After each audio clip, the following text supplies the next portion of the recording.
The following is a production of the Ottumwa Radio Group Sports Network. It's time for Friday Night Football with your Fairfield Trojans. Now streaming on the Ottumwa Radio Group YouTube channel. Now, let's head down to the field with the voice of the Fairfield Trojans, Lee Muntz.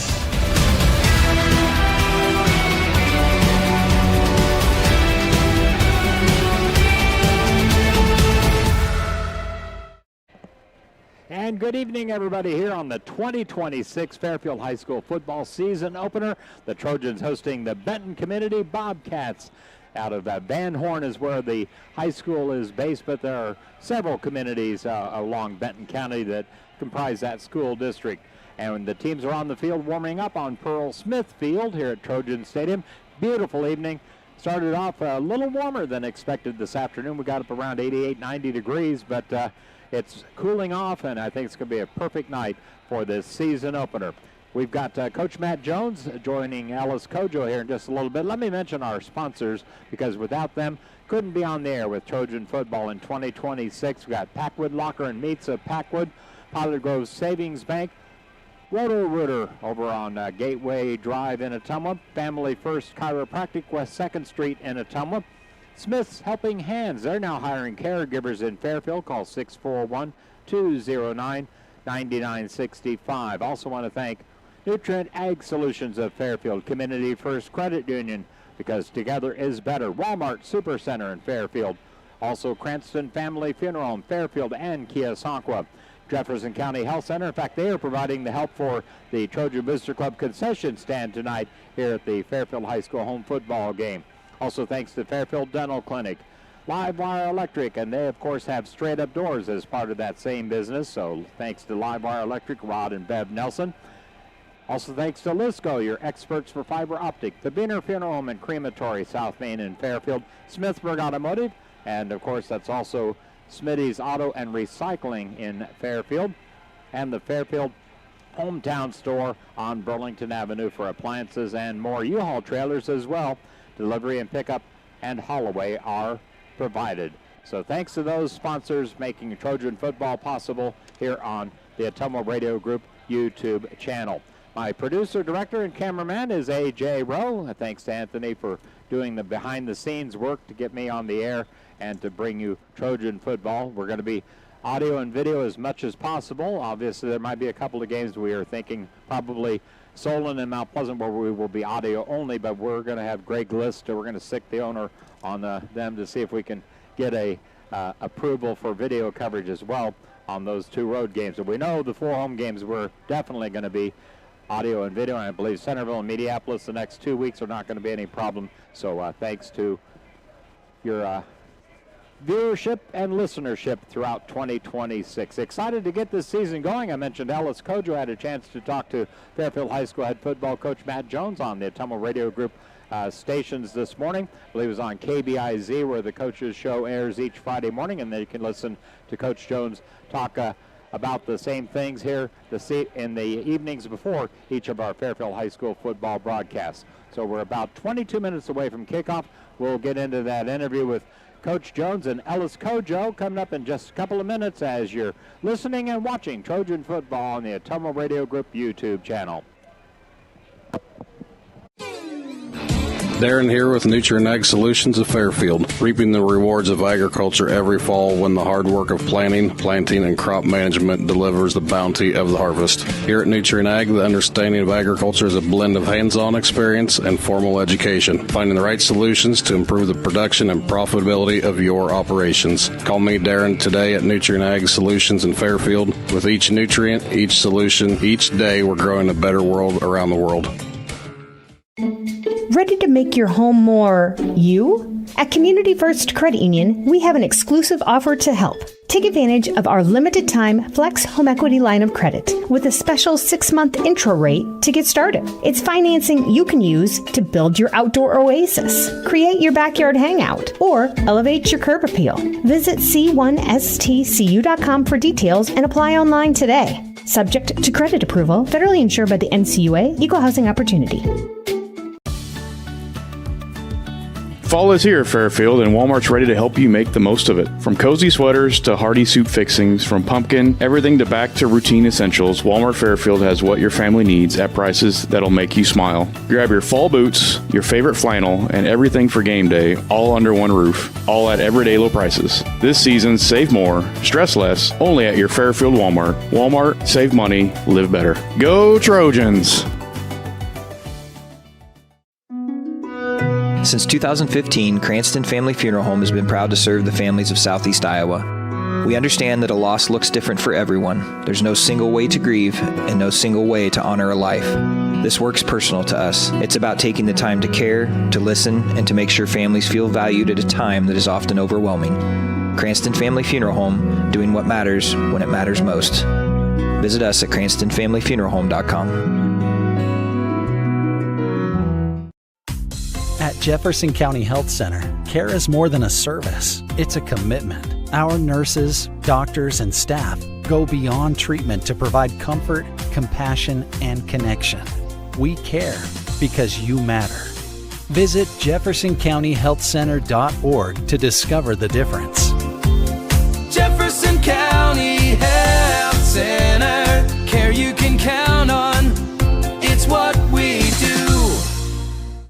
Dr. Matt here, looking for complete dental care for your entire family? At Fairfield Dental Clinic in Fairfield, that's exactly what we provide. Dr. Pat here. We pride ourselves on delivering comprehensive care from routine cleanings to advanced procedures. At Fairfield Dental Clinic, we're committed to creating healthy smiles in a comfortable, caring environment. We live here, we work here, and we're proud to care for generations of families from Fairfield and the surrounding area. Call today for an appointment. Fairfield Dental Clinic, complete dental care for your entire family, your neighbors, your dentists, your smile.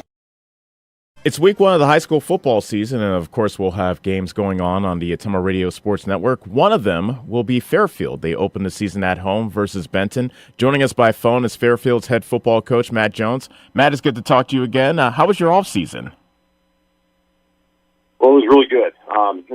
We really talked to kids about getting involved in multiple sports. We had a lot of kids who were out for, track and field, baseball, basketball, wrestling. So that's always good. And then we had a good summer, too. We did the weight room, speed and strength for 7th grade through 12th grade. There would be days where we'd have over 100 kids there, so we were really happy with that. They've done a good job. So that breeds some excitement for sure. That's awesome. Speaking of excitement, what are your emotions like? You've done this for a while, but week one, you're about to take the field later tonight. What's going through your head? What are your emotions like? Well, honestly, yeah, it's really exciting. It's really a lot of unknowns. As a coach, you gotta, have we went over hands team? Have we went over, end of half, end of game type stuff? Do we have everything ready to go in all the situations? And then you start kind of asking yourself, okay, are they ready to go mentally, physically, emotionally, spiritually, and all that kind of stuff? And at the end of the day, we've had a good camp, we've had a good preseason. We just got to trust our training and trust the guy next to us and go out there and play as hard as we can and have some faith and just let it all, just do the best you can and let it all hang out. I know as a coach you try to use as much information as you can. So last week's scrimmage versus Sigourney Keota, meet the Trojans. What did you learn about your team? Well, I learned that we have a lot of kids who really play hard, for one thing. I felt good about a lot of the things that we did in the backfield. We have some guys on the line of scrimmage who really, really played hard. We did a good job. We only have one returner on the line of scrimmage, Hank Conzel. So we knew that we might have to make some changes and rotate some guys and move some guys. So we've done that, and we think we have a pretty good group. We had a great week of practice. So, we really sorted out some things on the line of scrimmage. Our tight ends have been really consistent with Corbin Starr, Blake Burnett, and Chase Countryman. Of course, in the backfield, we're pretty steady with Voss Richardson, Ethan Bisgard, Brady Weigel, Tucker Robertson, Jackson Hollander. So it's exciting. But there's nothing like getting to play an opponent in that thing. So that was good. Sigourney Keota, tough physical team, and they kind of get you ready to play some tough physical football. So that was very, very valuable for our boys. So as you go into the season, do you have an identity already figured out for your team, or is it more the case where as you play a couple of games, the team figures out its own identity? We kind of have an idea of what the young men are good at. You know, we have some speed. We have some kids who can carry the ball. We have a kid who can throw the ball. We have some things defensively where we're really excited about our back seven, and we really got to develop guys on the line of scrimmage. But those guys are coming along really well. Our identity needs to be, hey, we're going to play for each other. We're going to play as hard as we can, and we're gonna have fun doing it. And you know, at the end of the day, you know, the scoreboard's kind of irrelevant. What needs to really happen is we need to look each other in the eye and say, hey, man, we gave it everything we could. That was a fun time. Let's just tee it up again next week. So as we look at this week's game, you're taking on Benton. You opened the season against them last year. It was a close first half in last year's game, and then Benton was able to beat you guys in the second half. What do you see about Benton and what challenges they present to you this year? Yeah, so last year they were pretty senior-laden. They had some really good players, and you know, they were physical on the line of scrimmage, had some big kids. They kind of wore us down a little bit, especially in the second half. But, yeah, we went toe-to-toe with them early on. We didn't give up a lot of the kids played hard, and we didn't give up a lot of big plays and a lot of points. So that was encouraging. Benton's lost some kids from last year.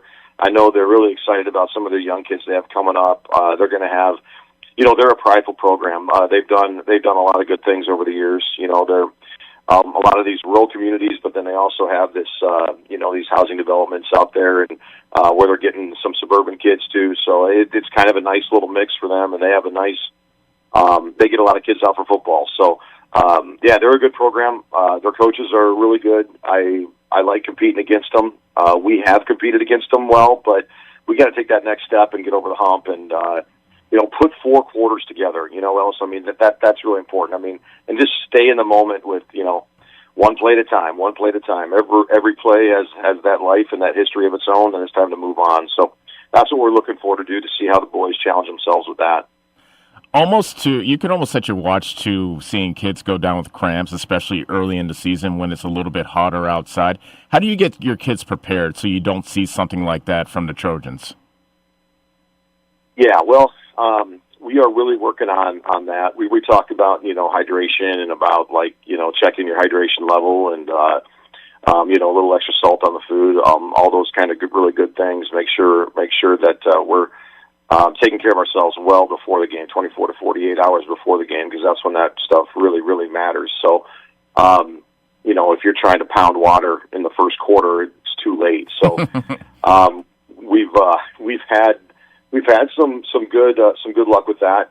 But you know, it will be kind of warm and muggy tonight. So, you know, and it'll be a challenge. I mean, we'll deal with it. They'll deal with it. But it's one of those things you got to just kind of, hey, next man in. And we're blessed that we do have some younger kids too. We're going to have some sophomores and some juniors too who are going to step in there. So that'll be a fun time to see how we respond to adversity.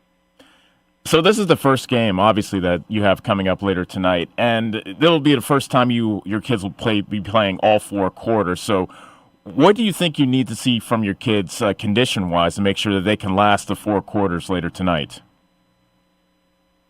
Well, what we're trying to do is really we try to get in shape for football by playing football and have really good, hard and fast practices. So we actually practiced yesterday morning.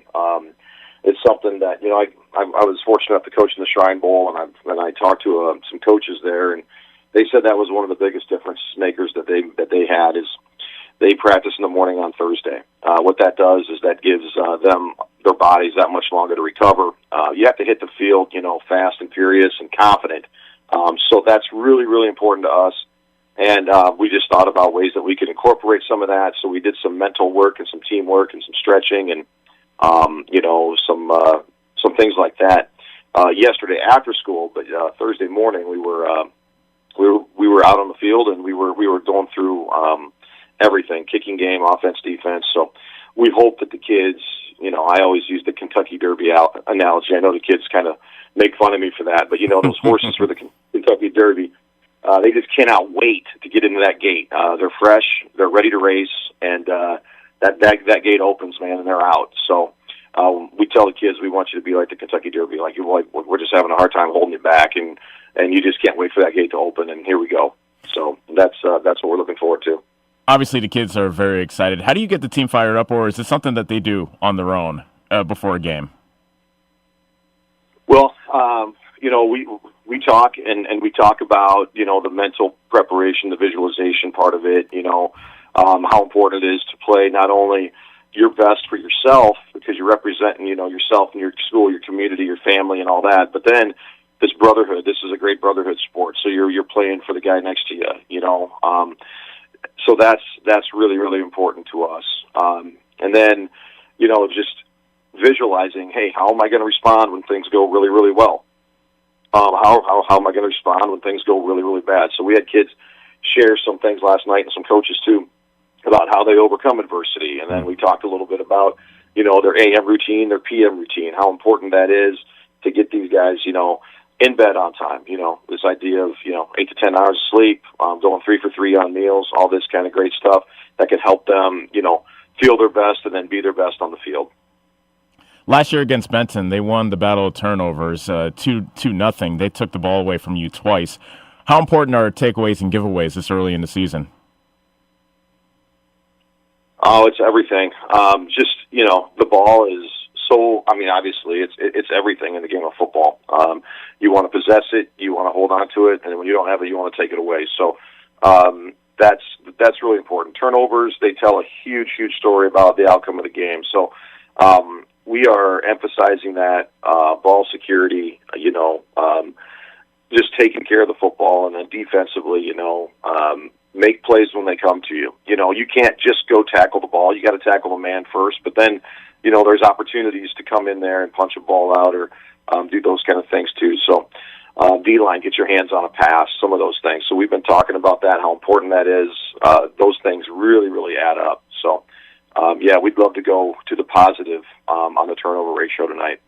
Well, Coach, I want to wish you best of luck, and thank you so much for joining us and giving us a little bit of your morning to talk about your game coming up this evening against Benton. Good luck, and thank you so much for joining us this morning. Thanks, Ellis. Just hope everybody just goes and watches a high school football game tonight. It's such a great night, and if you don't have anywhere to go, come to Fairfield. So I would love to have you. So thanks a lot, Ellis. Appreciate it. Bev here. Livewire Electric of Fairfield strives to be the most responsive and reliable electrical contractor you'll ever need. We strive to be prompt and friendly. Our technicians are an unbeatable combination. From installations to upgrades, we do it all. Whether your project is a new installation, remodel, or commercial project, call Livewire Electric today to let us ensure that your project will be a success. 641-472-4853. That's 641-472-4853. Livewire Electric, Southeast Iowa's premier electrical contractor. If you're tired of dropped calls and slow internet, we're here to help. Lisco's the future of fast, reliable communication. Never miss a beat with streaming, gaming, or video calls, whether you're working, playing, or just staying connected. Lisco brings you lightning fast speeds, crystal clear calls, and unbeatable reliability. Switch today and experience the difference. Call me, Samantha, your Lisco sales rep at 641-209-5400. That's 209-5400, or visit us at lisco.com. When the time comes to honor someone you love, a welcoming space to gather matters. Introducing the new Life Event Center at Beener Funeral Home in Fairfield. Thoughtfully designed to serve Southeast Iowa families, our newly renovated space can accommodate intimate memorial services and unique celebrations of life to fully catered funeral luncheons, and we will handle every detail so you can focus on connection and remembrance. Community, compassion, commitment. Our family serving yours, the Beener Difference, where we put families and community first. Shopping for a quality used car? Check out the inventory at Smithburg Automotive's lot at 1503 West Burlington Avenue in Fairfield. Need repairs? They've got you covered at the South 23rd Street location. Call 641-472-2454 or visit smithburgs.com. Need quality used parts? Head to Smitty's Auto Recycling on West Grimes in Fairfield. They've got fresh inventory arriving all the time. Selling parts or have a wrecked vehicle? They buy unwanted cars too. Call 472-4200 or stop by to see what's new in the yard. Fairfield Hometown Store on Burlington Avenue is more than you think. Need to move? They've got U-Haul trucks and trailers. Need a new appliance? They also carry refrigerators, stoves, dishwashers, washers and dryers, along with Speed Queen products. Delivery, installations, and haul-away provided. Looking to fire up the grill or upgrade your mattress? They've got you covered. Open Monday through Friday from 9 to 5 and Saturday 9 to noon. One stop right here in town. That's Fairfield Hometown Store on Burlington Avenue in Fairfield. This is Miss Bonnie at Packwood Locker and Meats of Packwood. Packwood Locker and Meats brings farm fresh to your table. Beefy with boldness, porky with perfection, fresh off the farm and into your kitchen. We know how to make every meal a masterpiece. Trust the quality and savor the taste, because at Packwood Locker and Meats, fresh isn't just a promise, it's a guarantee. Now open for retail and pickup 6 a.m. to 6 p.m. Fridays and Saturdays. Visit PackwoodLockerandMeats.com for more information. Trust me, you can't beat Peyton's Meat, and we dare you to try. You're watching the Fairfield Trojans on the Ottumwa Radio Group Sports Network.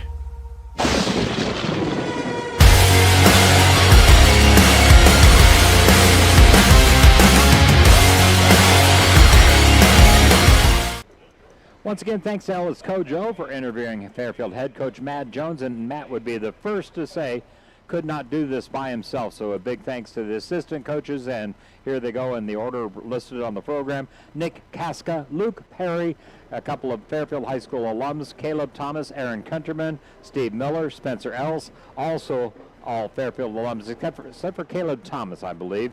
Manager Ben Brown, trainer is Adam Conalog. Head coach for the Benton Community Bobcats, Cal Goodchild, assisted by Jeff Zittergrun, Garrett Albers, Josh Hoke, Colin Waters, Rich Fisher, and Greg Jungi. Anyway, that's the coaches for the two teams coming into this season opener for Fairfield High School against the Benton Community Bobcats. Let's look back at last year's meeting between the two teams. It was Fairfield going out strong, only a trail, I believe it was 14-12 at the half. Let's see if I got my notes here. Ended up at 29-12, so Fairfield did not score in the second half. So yeah, they were trailing by 2 at halftime, 14-12, down by 9 going into the fourth quarter, so that would have been 21-12. Then Benton Community got another touchdown and 2-point conversion to win it 29-12, but very competitive through 3 quarters last season. Now, Fairfield has returning 1,000-yard rusher Ethan Bisgard. He ended up with not only a team-leading 1,082 yards on the ground with 13 touchdowns, also one of the top receivers, 202 yards on 14 catches with a couple of touchdown receptions, and that did lead the Trojans. Boss Richardson had 383 yards passing with 7 touchdowns through the air, 302 yards rushing with a couple of TDs, as well as the second leading pass catcher, Blake Burnett, with 89 yards on 5 catches with 2 touchdowns. He's another top returning player for this season. Of course, Zandrick Allison, as a senior, is playing at Pekin High School. Certainly our loss is the gain of the Panthers with Coach Weber up there, and I know Clint certainly did not mind Zandrick making the move up there to Pekin. We're wishing Zandrick the best in his senior season, even though we're going to miss him down here at Fairfield High School. So Benton Community, they had a quarterback last year that was the offense. He ended up with 1,600 yards passing with 10 touchdowns, and also 1,000 yards, over 1,000 yards rushing with 16 touchdowns rushing. That was Carson Nolan. The good news is he's gone. He was a senior, and that means that they have basically only one really returning player with 50 yards of total offense, and that's senior Caden Wright. He ended up with 63 yards rushing on 9 carries last season. So that was a look back at last year. as, again, Benton Community got the 29-12 victory. But that was up at Van Horn. They're playing tonight on Pearl Smith Field here at Fairfield High School. We'll be back in just a couple of minutes with the kickoff of tonight's game as you're listening and watching the Trojan football team on the Ottumwa Radio Group YouTube channel. Darren here with Nutrient Ag Solutions of Fairfield, reaping the rewards of agriculture every fall when the hard work of planting, and crop management delivers the bounty of the harvest. Here at Nutrient Ag, the understanding of agriculture is a blend of hands-on experience and formal education, finding the right solutions to improve the production and profitability of your operations. Call me, Darren, today at Nutrient Ag Solutions in Fairfield. With each nutrient, each solution, each day, we're growing a better world around the world. Imagine pulling into your driveway. Picture your family in your own backyard. At Pilot Grove Savings Bank, we make the dream of home ownership real for Southeast Iowans with local decisions, local lenders, and loans that fit your life. No runaround, no out-of-state call centers, just neighbors helping neighbors. Ready to make your move? Call Pilot Grove Savings Bank or stop in today. Home is closer than you think. Pilot Grove Savings Bank, member FDIC, equal housing lender. Fall is here at Fairfield, and Walmart's ready to help you make the most of it. From cozy sweaters to hearty soup fixings, from pumpkin, everything to back to routine essentials, Walmart Fairfield has what your family needs at prices that'll make you smile. Grab your fall boots, your favorite flannel, and everything for game day, all under one roof, all at everyday low prices. This season, save more, stress less, only at your Fairfield Walmart. Walmart, save money, live better. Go Trojans!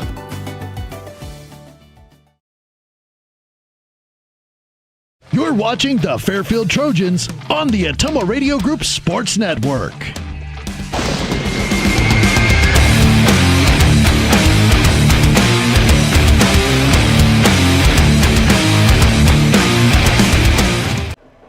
All right, back here at Fairfield High School Trojan Stadium, and once again, thanks to our sponsors, including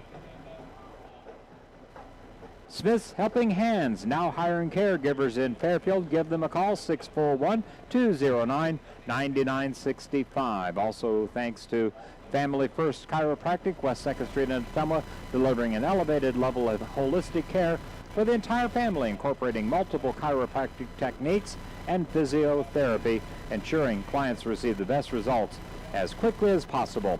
Roto-Rooter, Gateway Drive, 24/7 emergency services, including nights, holidays, and weekends. Fast, friendly, professional service. Roto-Rooter, that's the name. They serve Ottumwa and Fairfield surrounding areas as well. Pilot Grove Savings Bank, serving you for all your financial needs. Proud to support the Fairfield Trojans. Packwood Locker and Meats of Packwood. Visit them at packwoodlockerandmeats.com. Also, thanks to Nutrient Ag Solutions of Fairfield, your ag retailer of the future. Local expertise to help you take advantage of opportunities agriculture has to offer. Nutrient Ag Solutions of Fairfield. Community First Credit Union. Together is better. Check them out, cfirstcreditunion.com. The Walmart Super Center, West Burlington and Fairfield. Saving money is meaning living better.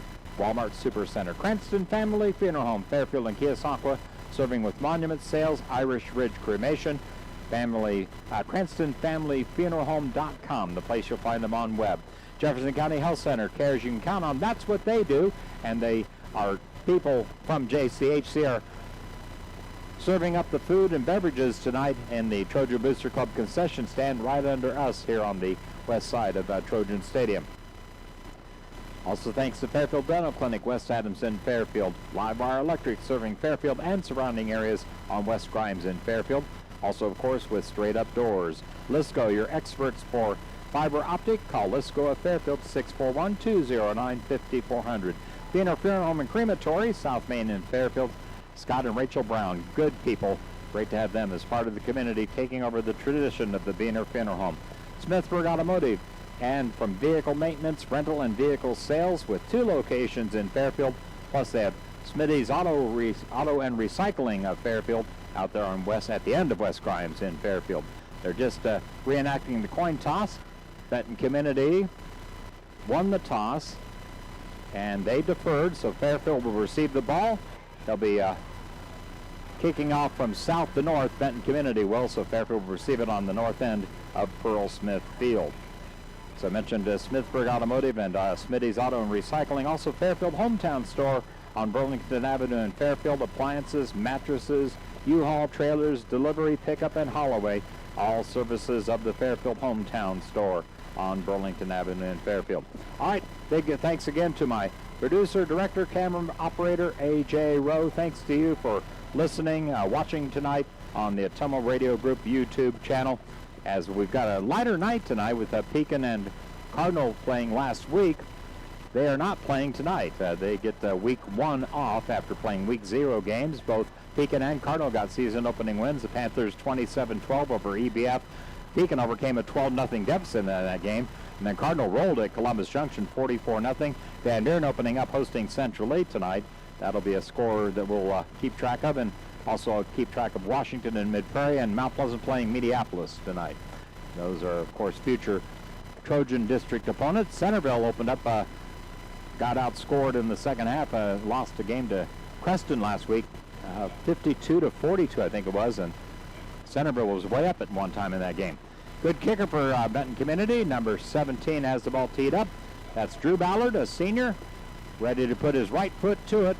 And we are underway in 2026 season.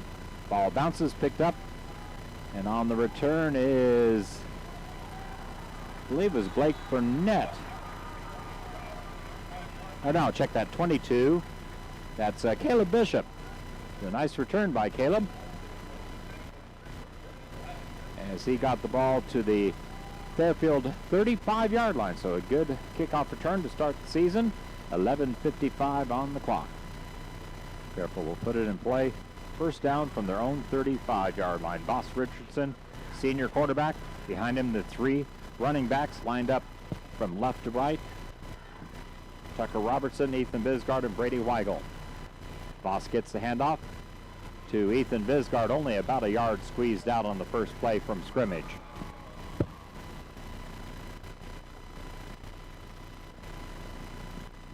So that'll bring up 2nd and 9. The Trojans on their own 36-yard line. So just underway in the 2026 season opener here on the Ottumwa Radio Group YouTube channel. The Fairfield portion of the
There we go. That made a difference. All right. So we had a first down run there by Tucker Robertson on a 3rd and long. Boss handing off straight ahead, and on the carry this time, Ethan Bisgard, he breaks for a first down. So a couple of good running plays in a row. First, Tucker Robertson, who got the ball close to midfield. That was about a 13, well, not quite a, well, yeah, probably was about a 13-yard run by Tucker, and then that was a first down run by Ethan Bisgard. So Trojans go into plus territory across the midfield stripe and have it 1st and 10 on the Bobcat 38-yard line. So just over 10 minutes left in the first quarter from Pearl Smith Field here in Trojan Stadium.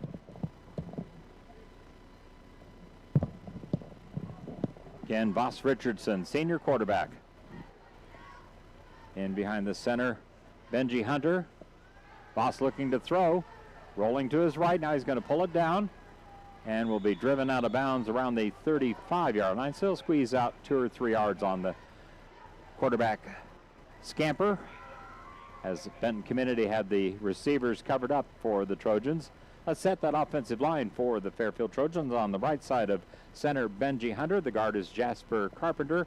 And the tackle is Clayton Griner on the left side. The guard is Hank Conzel. The tackle, Will Bryant. Mentioned center, Benji Hunter. 2nd and 7, Trojans. Voss hands it off to Ethan, straight up the middle. Ethan's into the secondary at the 10, the 5, touchdown Trojans! 9:39 on the clock.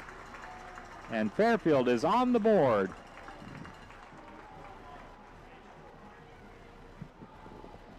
Let's see, that was a 35-yard touchdown run. Ethan Bisgard, hopefully first of many tonight and throughout the season. It was on 2nd and 7.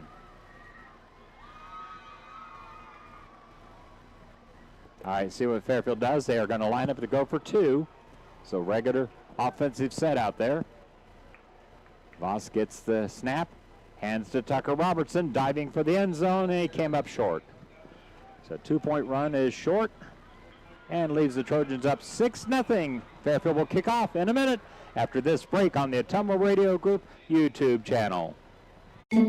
Ready to make your home more you? At Community First Credit Union, we have an exclusive offer to help.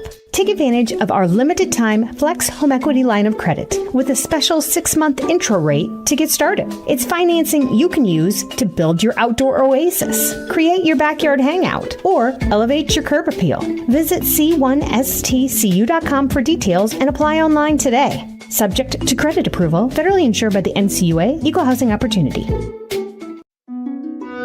Since 2015, Cranston Family Funeral Home has been proud to serve the families of Southeast Iowa. We understand that a loss looks different for everyone. There's no single way to grieve and no single way to honor a life. This work's personal to us. It's about taking the time to care, to listen, and to make sure families feel valued at a time that is often overwhelming. Cranston Family Funeral Home, doing what matters when it matters most. Visit us at cranstonfamilyfuneralhome.com. You're watching the Fairfield Trojans on the Ottumwa Radio Group Sports Network.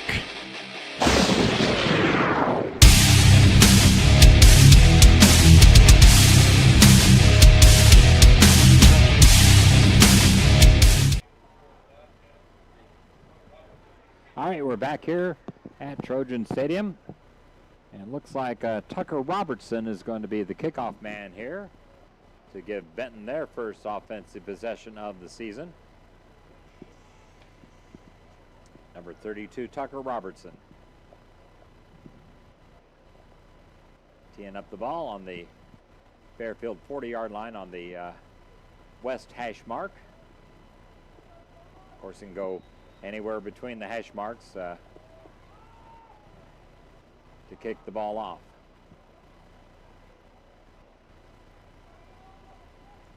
Tucker approaches the ball, puts it into play, floats it down toward the west sideline.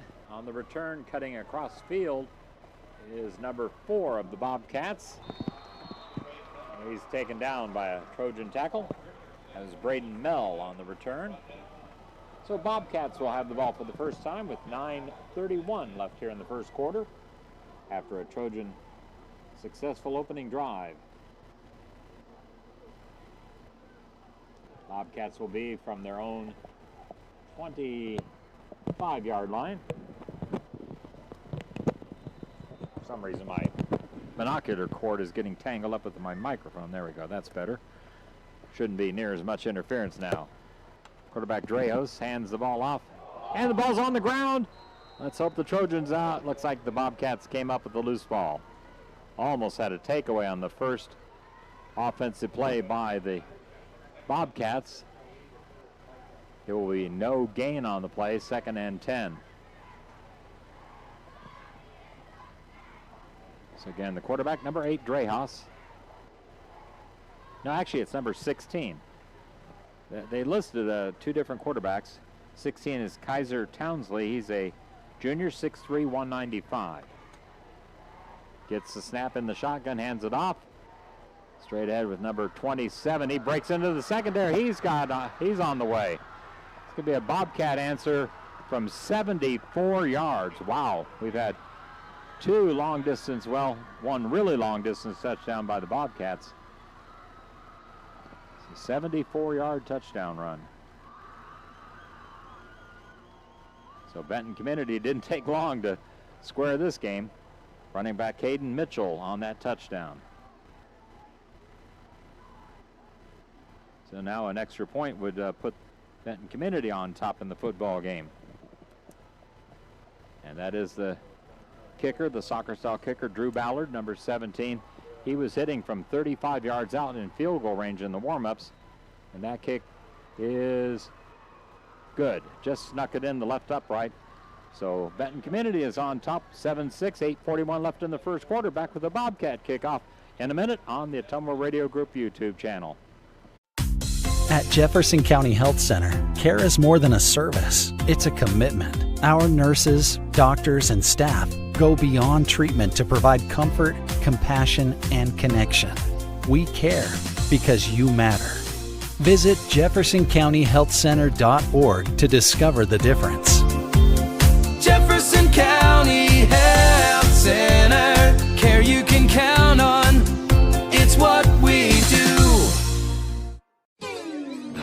Darren here with Nutrient Ag Solutions of Fairfield, reaping the rewards of agriculture every fall when the hard work of planting, and crop management delivers the bounty of the harvest. Here at Nutrient Ag, the understanding of agriculture is a blend of hands-on experience and formal education, finding the right solutions to improve the production and profitability of your operations. Call me, Darren, today at Nutrient Ag Solutions in Fairfield. With each nutrient, each solution, each day, we're growing a better world around the world.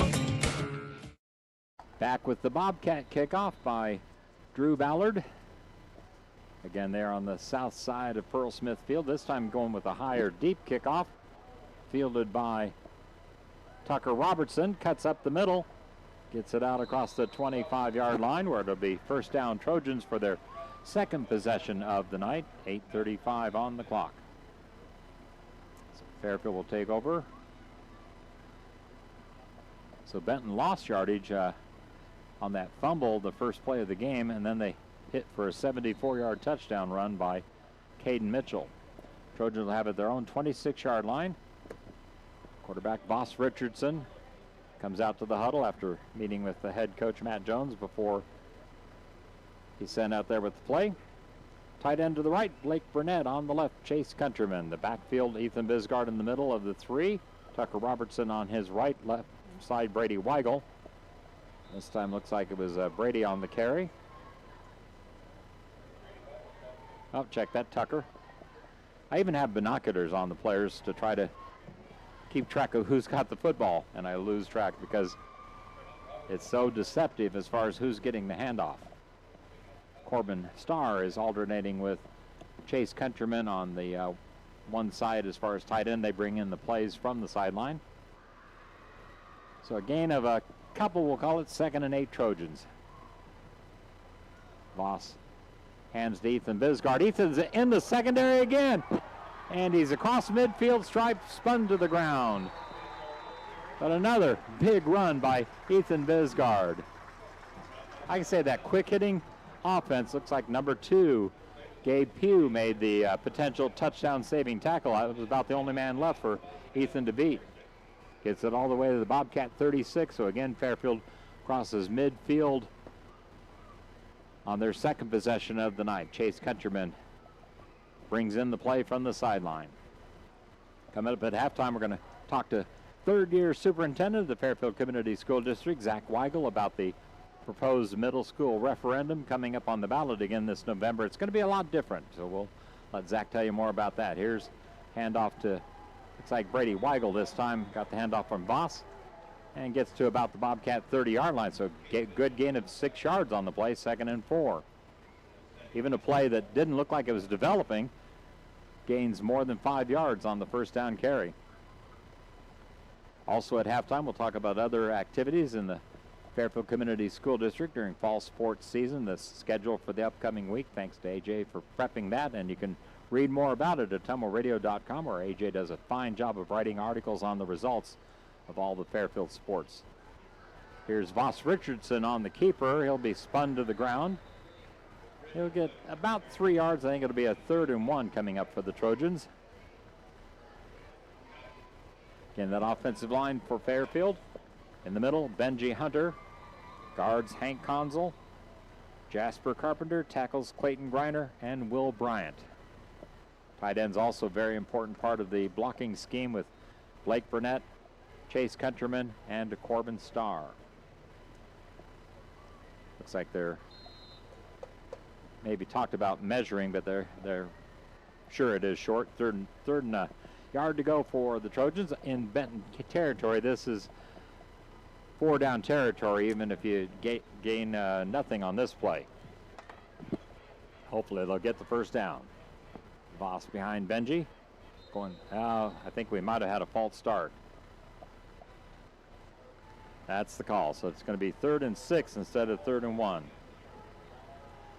That'll change the play call here. Instead of a quarterback sneak, they're going to probably have to look at something different. One of the first setbacks of the night. First penalty either side.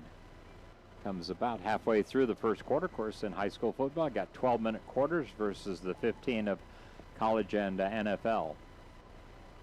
3rd down and 6. Let's see what Coach Jones and the Trojans decide to do here. But still, I would say 4 down territory unless you lose yardage here. Tossing to Brady Weigel, trying to sweep right. He's got running room. He's got the first down and more. He's inside the 20, inside the 10, in the end zone. Touchdown, Trojans! There is a flag right at the 20-yard line, so let's hold that for a moment here. But on 3rd and 6, Brady Weigel busts a potential 32-yard go-ahead touchdown. Got a feeling it's going to be an illegal block. And his holding called on the Trojans. Now, the good news is, with that penalty, it's going to get 3rd down and short. As the flag was at the 20, so the ball will go back to the 30. It's going to be 3rd down and 4. The bad news is we obviously erases a Trojan touchdown off the board. But you do get 3rd down over again. So shake that one off. Knowing that the play worked effectively, just got somebody for a hold downfield from the initial handoff to Brady Weigel in the backfield. Clock winding as we get down toward 5 minutes left in the opening quarter. Quarterback Voss Richardson tossing to Ethan Bisgard. Ethan cuts inside. He's going to be short of the first down, I believe. And it will be bringing up 4th and about 1. So instead of 3rd and 1, we're going to be 4th and 1 after 3 plays. And definitely going for it here. So you could have the quarterback sneak or might try to squeeze something outside. But I would be surprised if it's anything but a quarterback sneak here from Voss Richardson behind center Benji Hunter and the rest of that offensive line. Voss in behind Benji and is sneaking it. He's got the first down. Got it to the 25-yard line before being shoved back. So first down Trojans, converting on 4th and 1. Keeping the drive alive, trailing 7-6. Each team scoring on their opening possession. Fairfield went 65 yards, the last 35 on the touchdown by Ethan Bisgard. Then Benton Community, after a 5-yard loss on first down, hit a 74-yard touchdown run by Caden Mitchell. And they were able to kick the PAT. Fairfield went for 2 and they were stopped short. All right, here we go. 1st and 10, Fairfield. Voss ready for the snap. Hands it off to Brady Weigel. He's nailed in the backfield. That time Benton Community read the right player with the ball, and they make a TFL, tackle for loss, on the play. He'll lose about 2, it looks like. It'll be 2nd and 12. Trojans on the Bobcat 27.5, 28-yard line. We'll call it 27 as we're down to 3:45 and counting in the first quarter. Corbin Starr brought in the play again. He and Chase Countryman rotate at the left tight end, right tight end Blake Burnett. Voss gets the snap, hands it off to Ethan Bisgard, straight ahead for several yards. And it'll bring up a 3rd down. spotted at the 23. It'll be third, and we'll call it long 7, short 8. They go with 8 on the scoreboard, so we'll stick with that as well. 3rd and 8 Trojans. Got 2 plays to get it here. Because obviously we don't have a long-distance kicker on the Fairfield side. Voss on the quarterback keeper, gets outside. He's got the first down and then some. Down to about the Bobcat 10-yard line. First down, Trojans. Voss did a great job. I saw it all the way. Faked it to Ethan, put the ball in his right hip and rolled to his right. And Fairfield converts on a key 3rd down and long. So 1st and 10 from the 11. They can get a first down without scoring in this situation. But may as well score like on this play. That'd be fine. Again, Ethan in the middle of the 3 backs. Tucker Robertson on his right, on the left, Brady Weigel. Voss hands to Ethan. Ethan getting outside. He's at the 5. He's in the end zone. No flags. Touchdown, Trojans. 2:43 left in the first quarter, and Ethan Bisgard with an 11-yard touchdown run. On 1st and 10. Like I said, let's just score on that play. Now Fairfield will go for the 2-point conversion that would put them up by 7. Good Fairfield High School student section down there. Of course, always good to have the Fairfield High School pep band under the direction of Tyler Nunziato, as they did a nice pregame routine as always. Played the fight songs for both schools, the national anthem. And here we go on the 2-point conversion attempt. Voss ready for the snap. Now he's looking to throw. Rolls right, throws in the end zone, and is broken up by Benton Community. Like number 9 batted it down for the Bobcats, and that would be Grady Perkins. So 2-point pass incomplete. And a Trojan kickoff coming up in a minute. We'll be back with that on the Ottumwa Radio Group YouTube channel. Bev here. Livewire Electric of Fairfield strives to be the most responsive and reliable electrical contractor you'll ever need. We strive to be prompt and friendly. Our technicians are an unbeatable combination. From installations to upgrades, we do it all. Whether your project is a new installation, remodel, or commercial project, call Livewire Electric today to let us ensure that your project will be a success. 641-472-4853. That's 641-472-4853. Livewire Electric, Southeast Iowa's premier electrical contractor. If you're tired of dropped calls and slow internet, we're here to help. Lisco's the future of fast, reliable communication. Never miss a beat with streaming, gaming, or video calls, whether you're working, playing, or just staying connected. Lisco brings you lightning fast speeds, crystal clear calls, and unbeatable reliability. Switch today and experience the difference. Call me, Samantha, your Lisco sales rep at 641-209-5400. That's 209-5400, or visit us at lisco.com. Back here at Trojan Stadium on Pearl Smith Field, a beautiful Friday night to open up the Fairfield High School 2026 season, hosting the Benton Community Bobcats. Fairfield has the ball twice and 2 touchdowns on the board, both scored by senior running back Ethan Bisgard, trying to become the first running back to have over 1,000 yards consecutive seasons in a long time, because he was the first 1,000-yard rusher, I think, since Tristan Waugh last year. And it was Tristan several years before that, in the late 20-teens. So, and Tucker Robertson tees up the ball.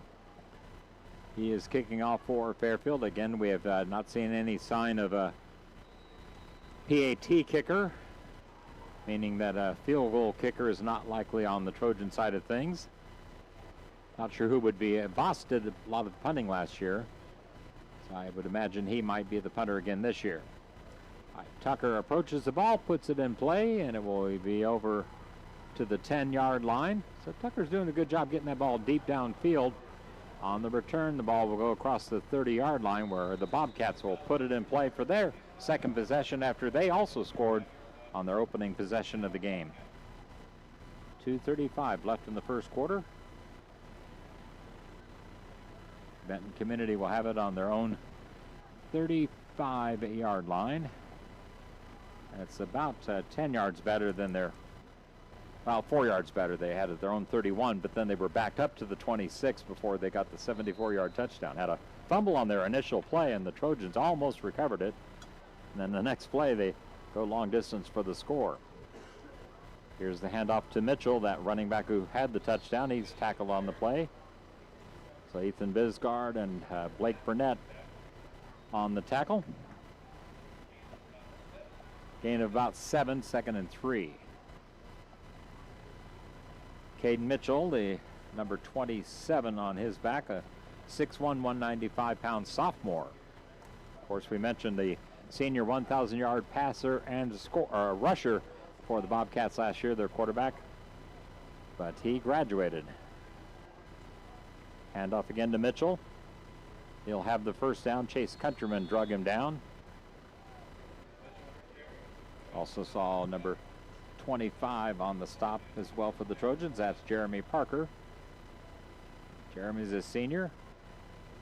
Chase Countryman, junior. So first down Bobcats on their own 47-yard line.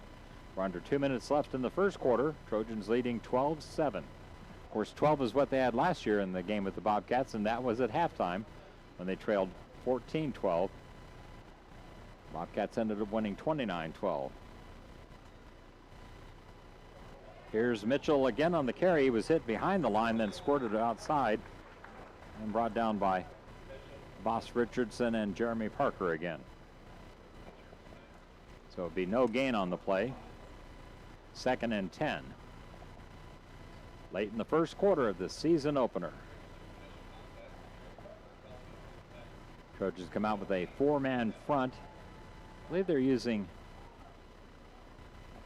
3 or 4 linebackers.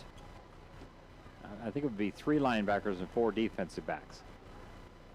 Here's the snap to Townsley, and he's on the quarterback keeper and will rush it ahead for the first down.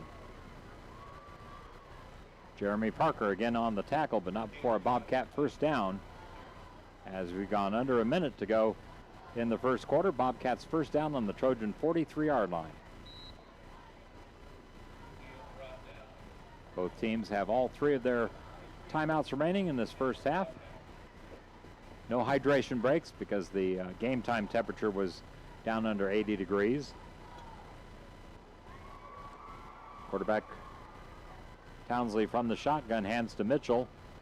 He runs a delay, and Ethan Bisgard, I think, knocked him to the ground, and then Brady Weigel helped finish him off, but not before another Benton first down. This one goes to the Fairfield 31-yard line. And barring an incomplete pass or a turnover, this is likely to be the final play of the first quarter. No wind advantage. It's pretty still this evening, so no reason to try to make sure you punt from one way or the other. Here's Mitchell on the carry. And he'll be stopped after a short gain, and that will wrap up the first quarter. That has the Trojans on top of the Benton Community Bobcats after first quarter. Fairfield leading 12-7. Back with the second in a minute as you're watching the Trojans on the Ottumwa Radio Group YouTube channel.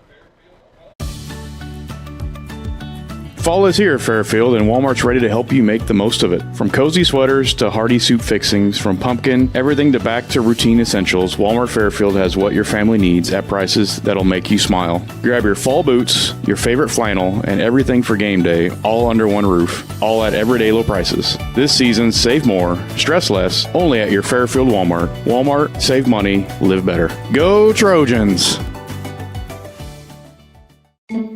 Ready to make your home more you? At Community First Credit Union, we have an exclusive offer to help.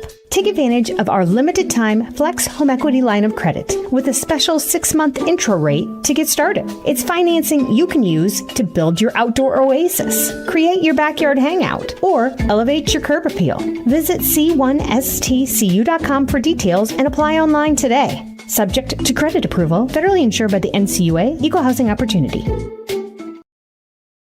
You're watching the Fairfield Trojans on the Ottumwa Radio Group Sports Network.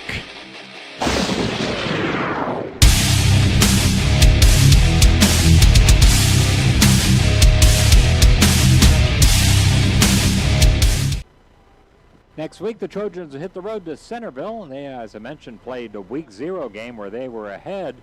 I can't remember what it was, like 22-0, wasn't it? Yeah.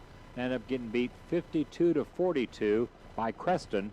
I don't know how good Creston is, but they must have a pretty good offense. Now, Centerville's quarterback, only a junior, had almost 500 yards passing, 490 I think it was, and that was obviously one of the greatest single-game passing nights, but in a losing effort for the Big Reds.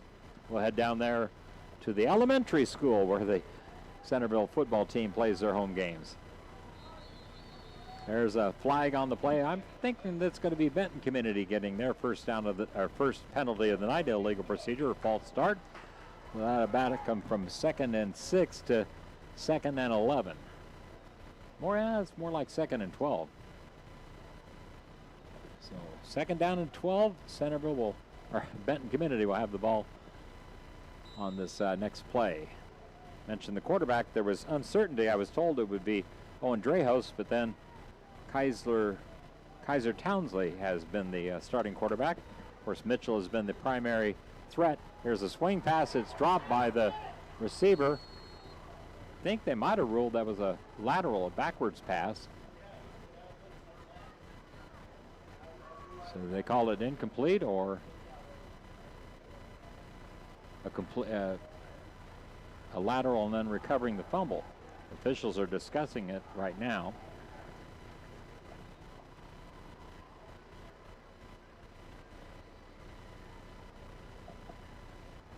I'm not sure what they're indicating there.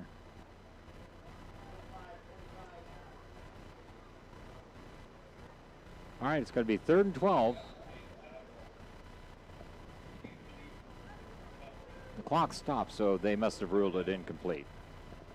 So 3rd down and 12 for Benton Community. The Bobcats out of Van Horn, where the E is silent up there between the Amana Colonies and Cedar Rapids. Townsley will line up in the shotgun. Looking to his left, rolling that direction, throws it, and almost intercepted by Boss Richardson. Had an angle on it and just went in and out of his hand. So it'll be 4th and 12 for the Bobcats. Now they're at the Fairfield 33-yard line. I mentioned their kicker is good, but I don't think he's 50 yards good. And this would be a 50-yard attempt. Ball is on the right hash mark, and they're going to look to go for it on 4th and 12. Keep the offense out there. So Fairfield defense needs to come through with another play to get the ball back. 2 receivers on the left, 1 on the right. Mitchell will line up to the left of quarterback Townsley, and they hand it to Mitchell, and he was tackled. He was hit in the backfield, then Jackson Hollander got him down. Almost a great tackle for loss by Owen Adam, but unfortunately Mitchell kept his legs moving and ran out of the arms of Owen, but then right there to make sure he went down was Jackson Hollander. So Fairfield does the job defensively and will take over on downs with 11:24 left here in the first half. Fairfield on their own 31-yard line. So first stop by either defense tonight. And let's hope the Trojan offense can keep clicking. They've had 2 touchdowns on as many possessions in this football game. Now the Fairfield students are chanting at the Benton Community students, why so quiet? Fairfield did that after their touchdown. The Bobcat student section did it after they went ahead. Here's Voss on the handoff to Ethan. Ethan Bisgard in the secondary again. He runs over players, looking for contact almost, goes all the way to the Fairfield 45-yard line. So a 14-yard run by Ethan. I'm not going to exaggerate. He's probably getting close to 100 yards in the first half of this football game. Of course, he had 35 on the opening touchdown, or 30. Yeah, I think 35 on the opening touchdown. Can't read my own writing here. Yeah, 35-yard touchdown run. His second touchdown was an 11-yard run.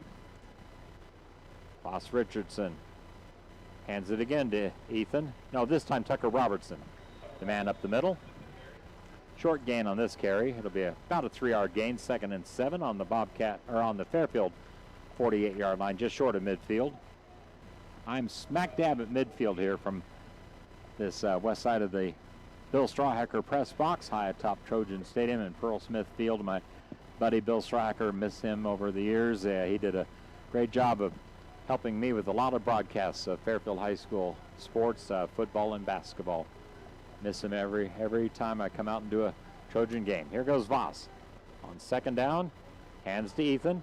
Ethan going off the right side. He'll get across the 50-yard line. It'll bring up a third down situation for the Trojans. It's not going to be on the Bobcat 48-yard line. It'll be 3rd and 3. As we approach 10 minutes left in the second quarter here in the first half of the Fairfield High School football season opener of 2026. Chase Countryman brings in the play to Voss Richardson. We'll see what the Trojans are going with here. This would be borderline if you don't get it, whether you'd try on 4th down. I would say it depends on how much yardage you get here. Voss, toss to Ethan. Ethan Bisgard getting outside. He's got the first down and then some. Stays on his feet as he cuts back toward the middle of the field. Gets inside the Benton 40-yard line where it's a Trojan first down. It'll be at the Bobcat 39-yard line. Get a 3rd touchdown here in this opening half. Something they didn't manage to accomplish last year in that 29-12 loss. And again, Benton Community had a touchdown in the 3rd quarter and then one in the 4th to pull away from that 14-12 halftime advantage up there in Van Horn. Voss ready for the snap from center. Benji Hunter hands it to Brady Weigel, who doesn't get much this time. Dives, and they actually spot him for a loss of a half yard on the play. Back to the 40-yard line, so it'll actually be we'll call a loss of 1, 2nd and 11. Fairfield on the Bobcat 40-yard line. As I say, the way Voss is so good at handling that football and faking to one guy and giving to the other or keeping it himself. So many different options with this 3-back formation and double tight ends, no wide receivers. Voss hands it to Tucker Robertson this time and maybe gets the yard back, so it'll bring up a 3rd and 10. So to the Benton 39-yard line, 3rd and 10 Trojans. See if they might throw it here. Tried one pass earlier and ended up being a quarterback scramble by Voss Richardson. Play comes in with Corbin Starr. Remember his big brother Axel was a good athlete.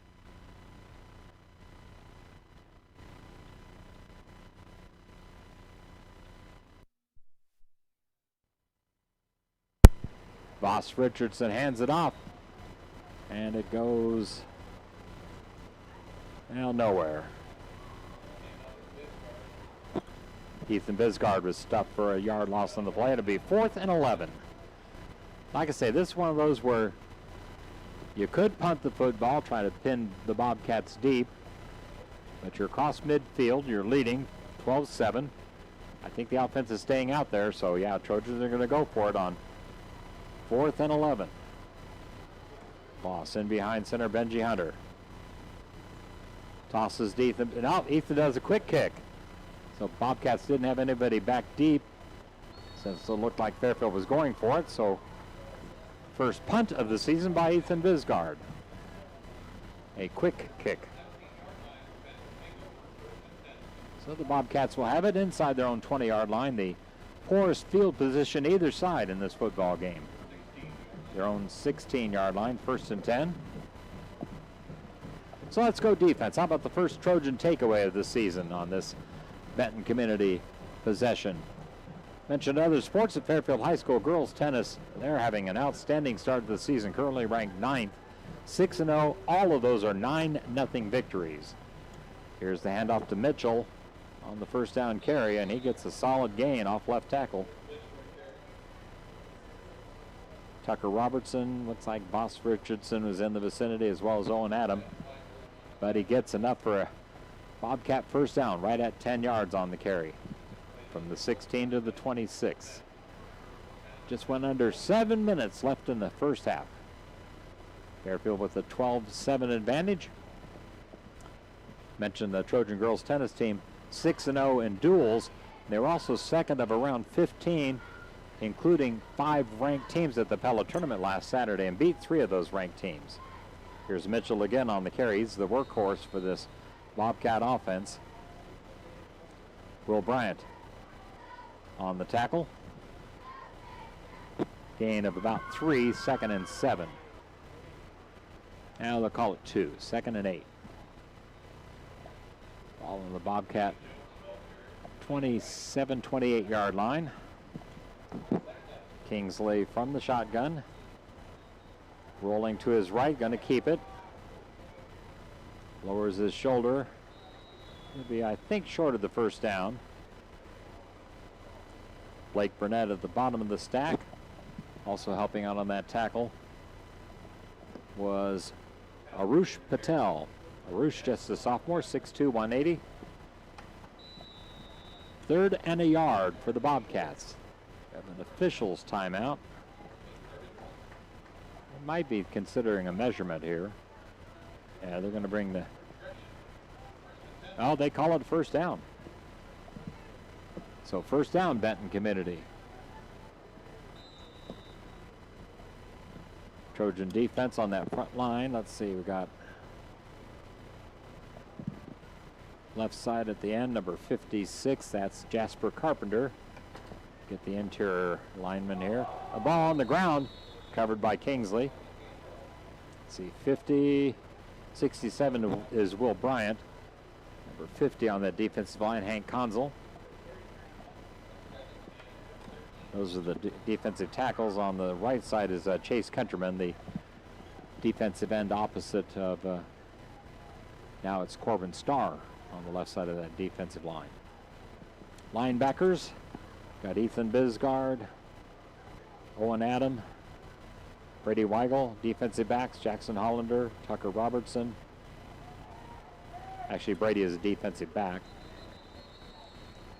Flags fly before the snap is made on 2nd and 13. Backing the Bobcats up 5 yards. Fairfield fans are delighted at that. It's going to be 2nd and even longer. Calling it 2nd and 18. They are on their own 28. Got to get to the 46. We've gone under 5 minutes left in the first half. So let's go Trojan defense, get that offense on the field or get a defensive score here.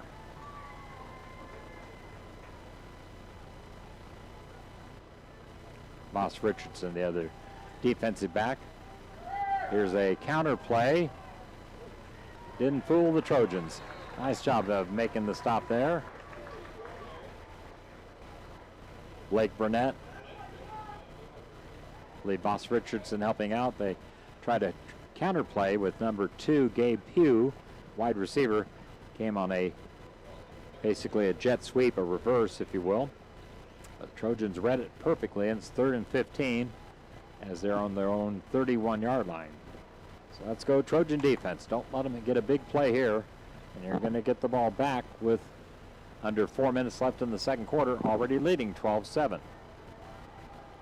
Kingsley dropping back, looking right, throwing deep. Jackson Hollander back there defensively, and it's incomplete. So 4th and 15, Benton Community will be in punt formation.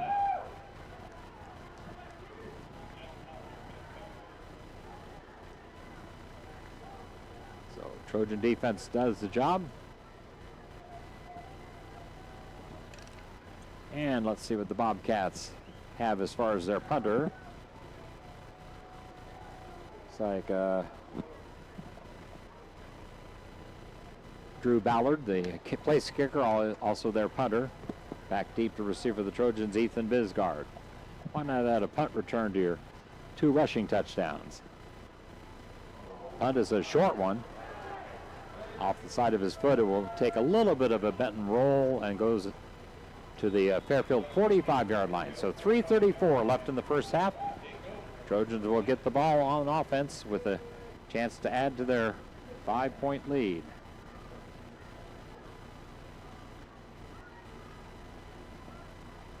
It will be 1st and 10 from their own 45-yard line. Of course, Fairfield's got the guys in the backfield that are potentially in the end zone on any play. Saw that from Ethan Bisgard. Brady Weigel had a long touchdown that was nullified by a holding penalty downfield. Fairfield would eventually score after that on the 11-yard touchdown by Ethan Bisgard. Boss Richardson ready for the snap. Hands it off to Tucker Robertson. Tucker right up the middle. Bowling over Bobcats as he goes to the Benton Community 40-yard line. So into plus territory on the first play from scrimmage. 15-yard run. Make it 16 to the Bobcat 39-yard line. Fairfield doing a great job racking up the rushing yards in this first half. Anybody who complains about this offense, to me, you're crazy, because Fairfield does such a good job of moving the ball. And when you're running the football, there's not as many things that can go wrong as when you're throwing the football. Voss gets the snap, hands to Brady Weigel. Brady was tackled for a no gain, maybe a yard on the play. We'll call it 1, 2nd and 9 on the Bobcat 38-yard line as we're under 3 minutes to go in the first half. Love to see the Trojans get another touchdown on the board here before halftime. I know all you Fairfield fans are thinking the same thing. The folks up on the north side, if you're listening in up there in Bobcat territory, you're hoping your defense comes through. Here's Voss on the quarterback keeper, and then he's pressured in the backfield, runs out of it. He's got running room inside the 30, inside the 20, and he'll be inside the 10 before he's tackled out of bounds. First and goal, Trojans. Turned a broken play, should have been a loss, but Braden Mell ends up having to make a touchdown-saving tackle at about the 5-yard line. Well, they end up spotting it at, let's see, the 8-yard line. First and goal, Trojans. Nice run by Boss Richardson. I mean, he was pretty much in the sights of a couple of Bobcats, but stepped up in the pocket, just ran toward the north and got himself a nice run to the Bobcat 8-yard line. First and goal, Trojans. Weigel, Bisgard, and Robertson behind quarterback Boss Richardson. Hands it to Brady, I think it was, or Tucker. I know it wasn't Ethan. It was Tucker Robertson. He will get around half of the yards there. So, yeah, 4-yard gain on first and goal from the 8. So, second and goal from the 4. Both teams are with all 3 timeouts. And we've got 2 minutes left in the first half. Of course, no 2-minute warning in high school football. They added it in college football in recent years. But second and goal, Trojans trying to get a 2-score lead. And we'll have a timeout called by Benton Community. So we'll be back in a minute with a Trojan second and goal play on the Ottumwa Radio Group Sports Network. Call. I got a pair of clogged toilets. 2 pair, dripping faucets, and leaking pipes. Full house, boys. Flooded basement, ruined water heater, and a wild card, broken sump pump. Gentlemen, whatever your plumbing issue may be, call Roto-Rooter on Gateway Drive in Ottumwa. The drain cleaning and plumbing experts, residential and commercial, 24 hours a day, 7 days a week. Oh, and one more thing. A royal flush always beats a full house. That's a bunch of crap. Shopping for a quality used car? Check out the inventory at Smithburg Automotive's lot at 1503 West Burlington Avenue in Fairfield. Need repairs? They've got you covered at the South 23rd Street location. Call 641-472-2454 or visit smithburgs.com. Need quality used parts? Head to Smitty's Auto Recycling on West Grimes in Fairfield. They've got fresh inventory arriving all the time. Selling parts or have a wrecked vehicle? They buy unwanted cars too. Call 472-4200 or stop by to see what's new in the yard. Second and goal from the Bobcat 4-yard line. The Trojans leading by 5, trying to make it at least 11 at halftime. Minute 48 to go in the first half. Of course, the Bobcats will get the ball back if the Trojans do punch it in here. Boss ready for the snap. Hands it off to Tucker Robertson. He dives for the goal line. Going to come up, it looks like short. So third and goal inside the 1-yard line. This is fine because now you're milking that clock. Ball is placed inside the 1, inches from the end zone. Might see a Voss Richardson quarterback sneak here on third and goal. For many years, Fairfield didn't have the quarterback sneak in the playbook. Wasn't even practiced. I always said That's the most fundamental play in football. It's something, to me, every team should have under center, quarterback sneak, but with this day and age of everybody going spread or shotgun with the quarterback, a lot of teams get away from that. Here we go. Voss straight ahead, quarterback sneak. Waiting for a signal. Haven't got it. Touchdown, Trojans. Took a while, but finally the official said, yep, that looks like it's crossed the goal line. And with a minute to go in the first half, somebody besides Ethan Bisgard has a Trojan touchdown. Voss Richardson, the 1-yard quarterback sneak.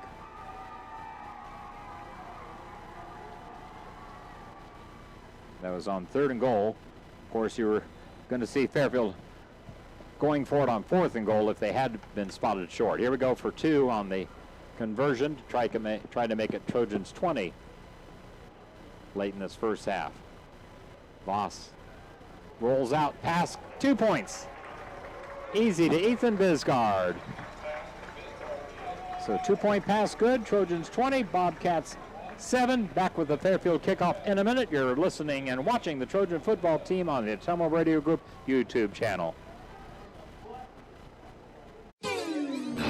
Darren here with Nutrient Ag Solutions of Fairfield, reaping the rewards of agriculture every fall when the hard work of planting, and crop management delivers the bounty of the harvest. Here at Nutrient Ag, the understanding of agriculture is a blend of hands-on experience and formal education, finding the right solutions to improve the production and profitability of your operations. Call me, Darren, today at Nutrient Ag Solutions in Fairfield. With each nutrient, each solution, each day, we're growing a better world around the world. Fairfield Hometown Store on Burlington Avenue is more than you think. Need to move? They've got U-Haul trucks and trailers. Need a new appliance? They also carry refrigerators, stoves, dishwashers, washers and dryers, along with Speed Queen products. Delivery, installations, and haul-away provided. Looking to fire up the grill or upgrade your mattress? They've got you covered. Open Monday through Friday from 9 to 5 and Saturday 9 to noon. One stop right here in town. That's Fairfield Hometown Store on Burlington Avenue in Fairfield. All right, Fairfield getting set to kick off from the south side of Pearl Smith Field for the first time tonight. And they've got a 2-score lead, 20-7. Here's where you want to have a good kickoff and coverage and keep the Bobcats from getting any kind of a big play momentum late in this first half. Want to have that lead be 2 scores at the half. Now, perfect case scenario, they fumble the kickoff and we recover and get another score on the board. That would be the ideal scenario if you're a Trojan fan. Bobcat fans are saying, we'd love to return this kickoff all the way. So we'll see who gets the better of that. Tucker pooches the kick, and it's fielded over the shoulder by one of the up backs for the Bobcats. That was number 11, Rudy. Or Rudai. Yeah, Rudai. Sawyer Rudai. It looks like Rudy, R-U-D-I-E, but it was pronounced Rudai. So Bobcats will have it with 59 seconds left in the first half. Now the downside, you do give them better field position than you'd like. Bobcats will be on their own 42-yard line.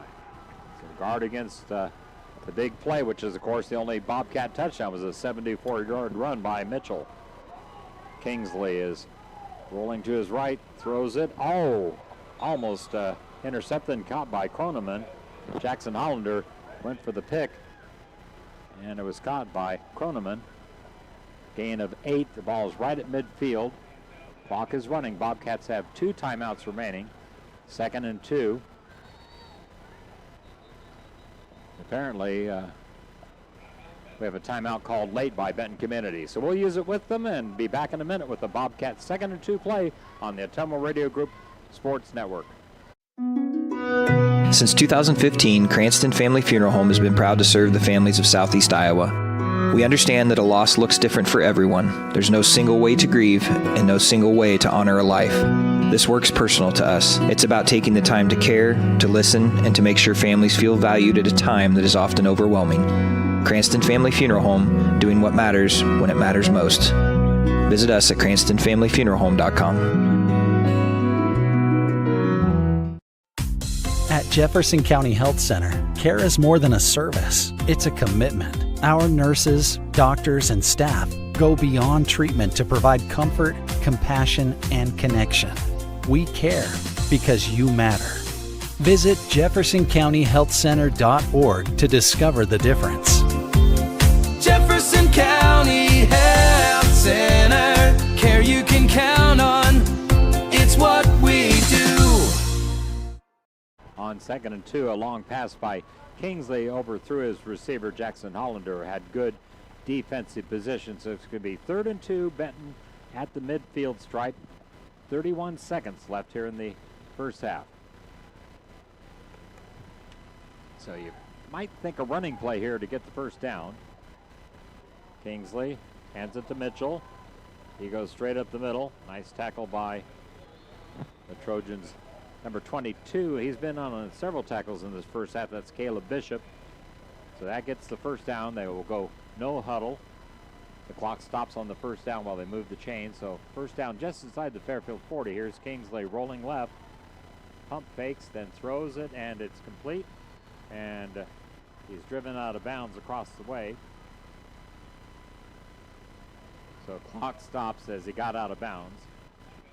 The 2nd and 2, 16 seconds left here in the first half.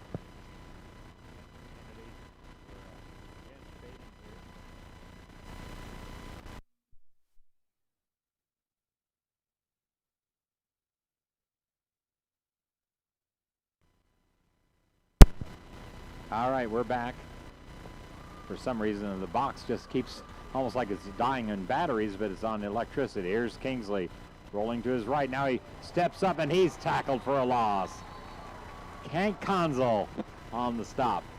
Bobcats will use their final timeout with 7 seconds left in the first half. It'll be 3rd and 7.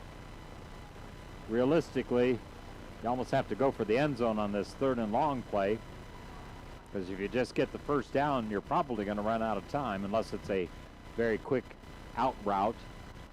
But likely they'll have to try to go long on this play, so the Trojan defense wants to make sure not to let any Bobcat behind you. And if you're getting beat on a play, go for pass interference. Just tackle the guy, because the worst case scenario, it's a 15-yard penalty from the line of scrimmage.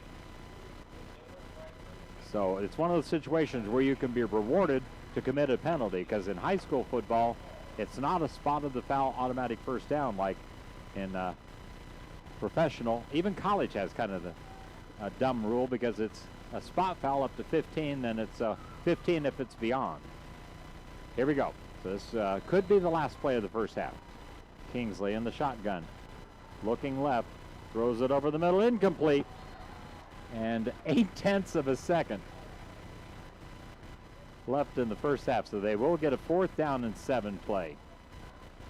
That just was quick enough. Whoever stopped that clock, don't stop it so fast. All right, here we go. 4th and 7. Up here in the Trojan side of the Trojan press box. Pass by Kingsley going deep. Go ahead and get it. Yeah, it's batted down smartly. I think that was Jackson Hollander. Could have intercepted it at the goal line, but he just batted that down, knowing it would end the first half. So we've arrived at halftime. Trojans 20, Bobcats 7. Halfway to a season-opening win. Got to play 2 more good quarters to accomplish it and seal the deal. But Benton Community, you know, is going to try to make some adjustments here at the halftime break. So we'll be back with our halftime guest, Zach Weigel. We'll recap scoring from the first half, look ahead at the other Fairfield.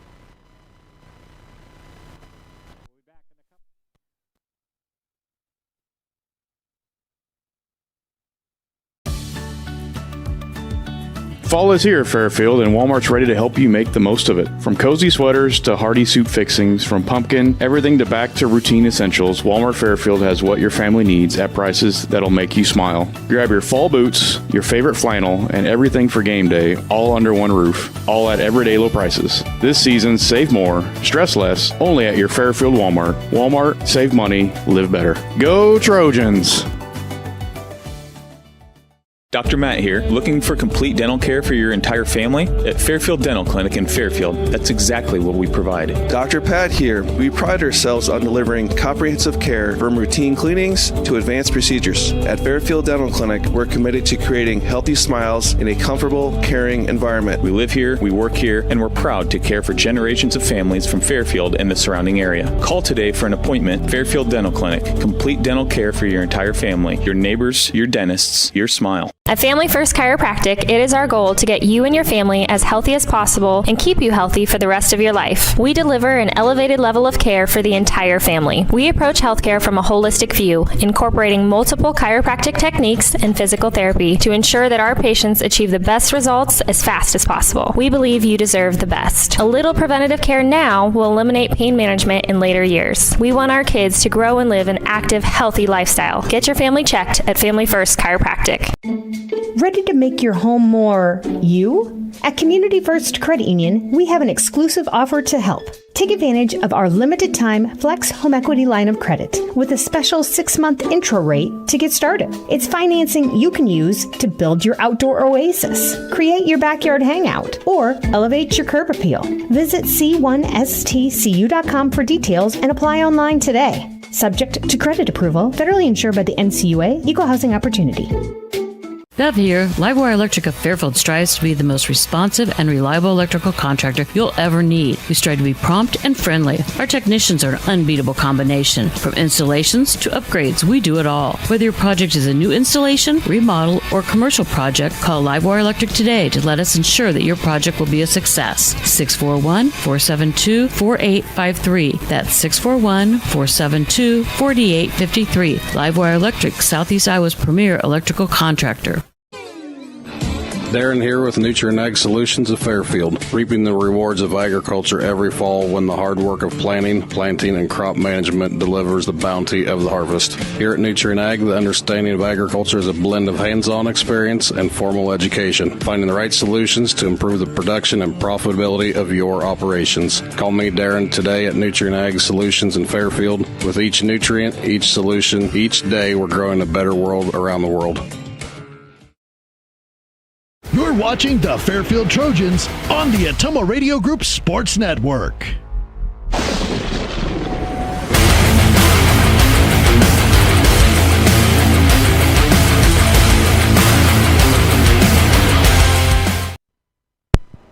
Yep.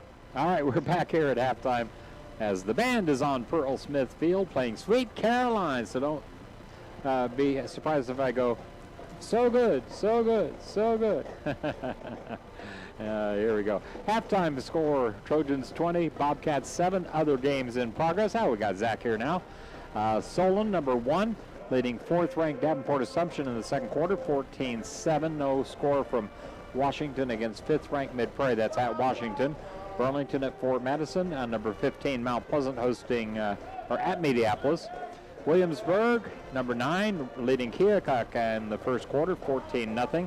Centerville 40, Knoxville nothing in the third quarter. Of course, Centerville trying to bounce back from that week 0 loss to Creston, 52-42. And centrally in the third quarter, blanking Van Buren County, 19-0. Those are the other scores that we have here at halftime from Trojan Stadium here at Pearl Smith Field. Fairfield scoring in the first half.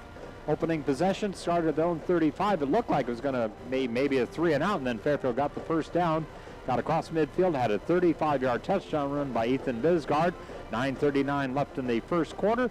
The 2-point run was stopped short. Then Benton took over their own 31, fumbled on their first play, recovered at their own 26. Well, that turned out to be great for them because they had a 74-yard touchdown on the next carry by Caden Mitchell. PAT by Drew Ballard got the Bobcats on the board. Their only lead of the night, 7-6, with 8:41 left in the first quarter. Fairfield took over their own 26 with 8:35 on the clock, would score an 11-yard touchdown from Ethan Bisgard. 2:43 left in the first quarter. 2-point pass was incomplete. On that possession, Brady Weigel had a touchdown that was nullified, about a 35-yard run, but they called holding at the 20, so it backed Fairfield up to the 30-yard line. They ended up having, I think, a 4th-and-1 conversion, but they scored on the 11-yard run by Ethan Bisgard. Benton took over their own 35, ended up having to, punt. No, Fairfield took over on downs on their own 31. Then Fairfield used a quick kick by Ethan Bisgard. They were across the 50-yard line and forced Benton to take over their own 16, and then the Bobcats had their only punt of the first half. So Fairfield got it with 3:34 left in the first half on their own 45, and with a minute to go before halftime, Boss Richardson, a 1-yard quarterback sneak, and then a 2-point pass from Boss to Ethan, and Fairfield 20, Bobcats 7 at halftime. So that's where we stand in this football game. Joining me right now, the third year as superintendent of the Fairfield Community School District, Mr. Zach Weigel. Zach, how you doing, buddy? I'm doing well. Hey, how are you? I'm great. I love seeing 20 Trojan points in the first half. Remember, last year we were down 14-12 up at Van Horn against Benton. Didn't score in the second half, so we already outdid last season.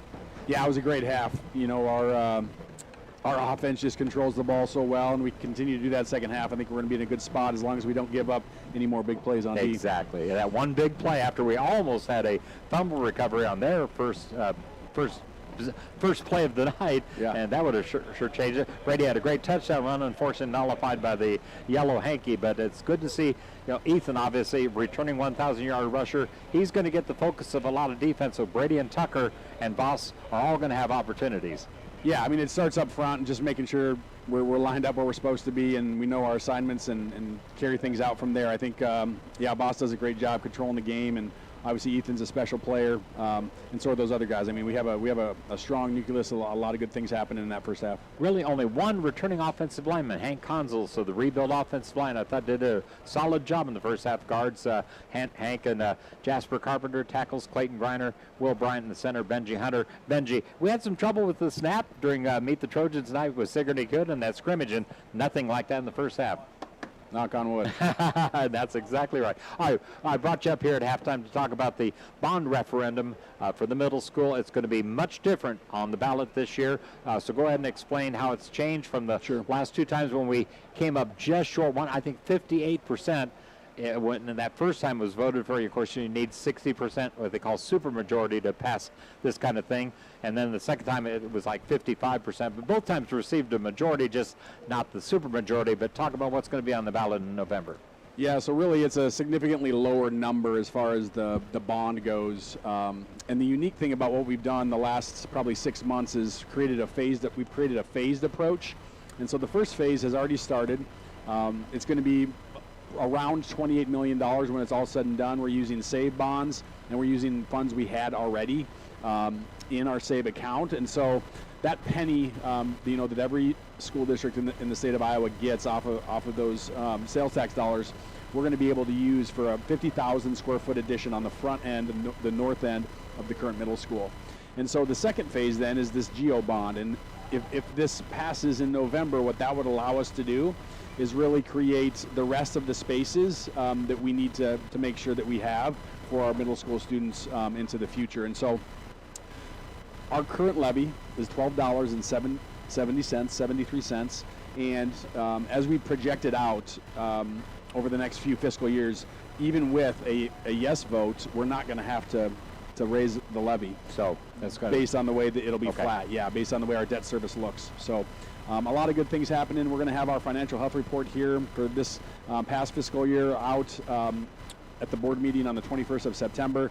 Again, projections are looking really good. It's a lot of hard decisions and sacrifices over the last couple years, but as we look at our enrollment and what we're doing, I think we're in a good spot. That sounds good. And let's talk about how that can really help not just the school district, but the community to try to draw people to Fairfield. Yeah, I mean, when you think about a community of our size, the education component is such a huge part of it. Just like city government, just like park and rec, just like business, small businesses, bigger businesses.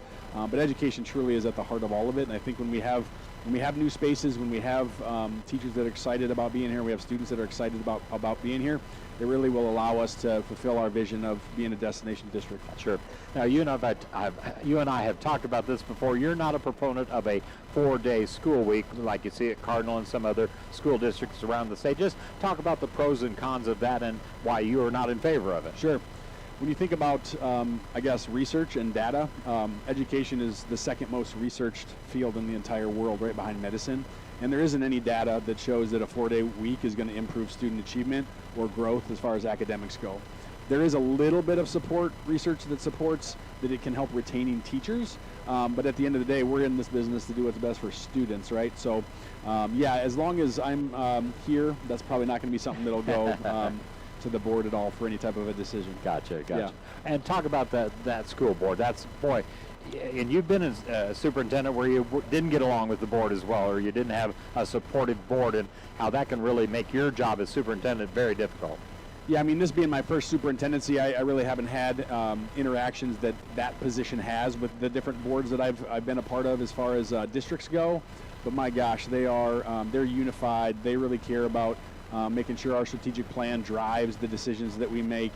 And they hold us accountable as administrators. They want to see the data that backs what we're doing. So we're super thankful for each one of them and the hard work and time that they put in, because they don't get paid anything. That's right. That's a volunteer job. And boy, you talk about a tough one.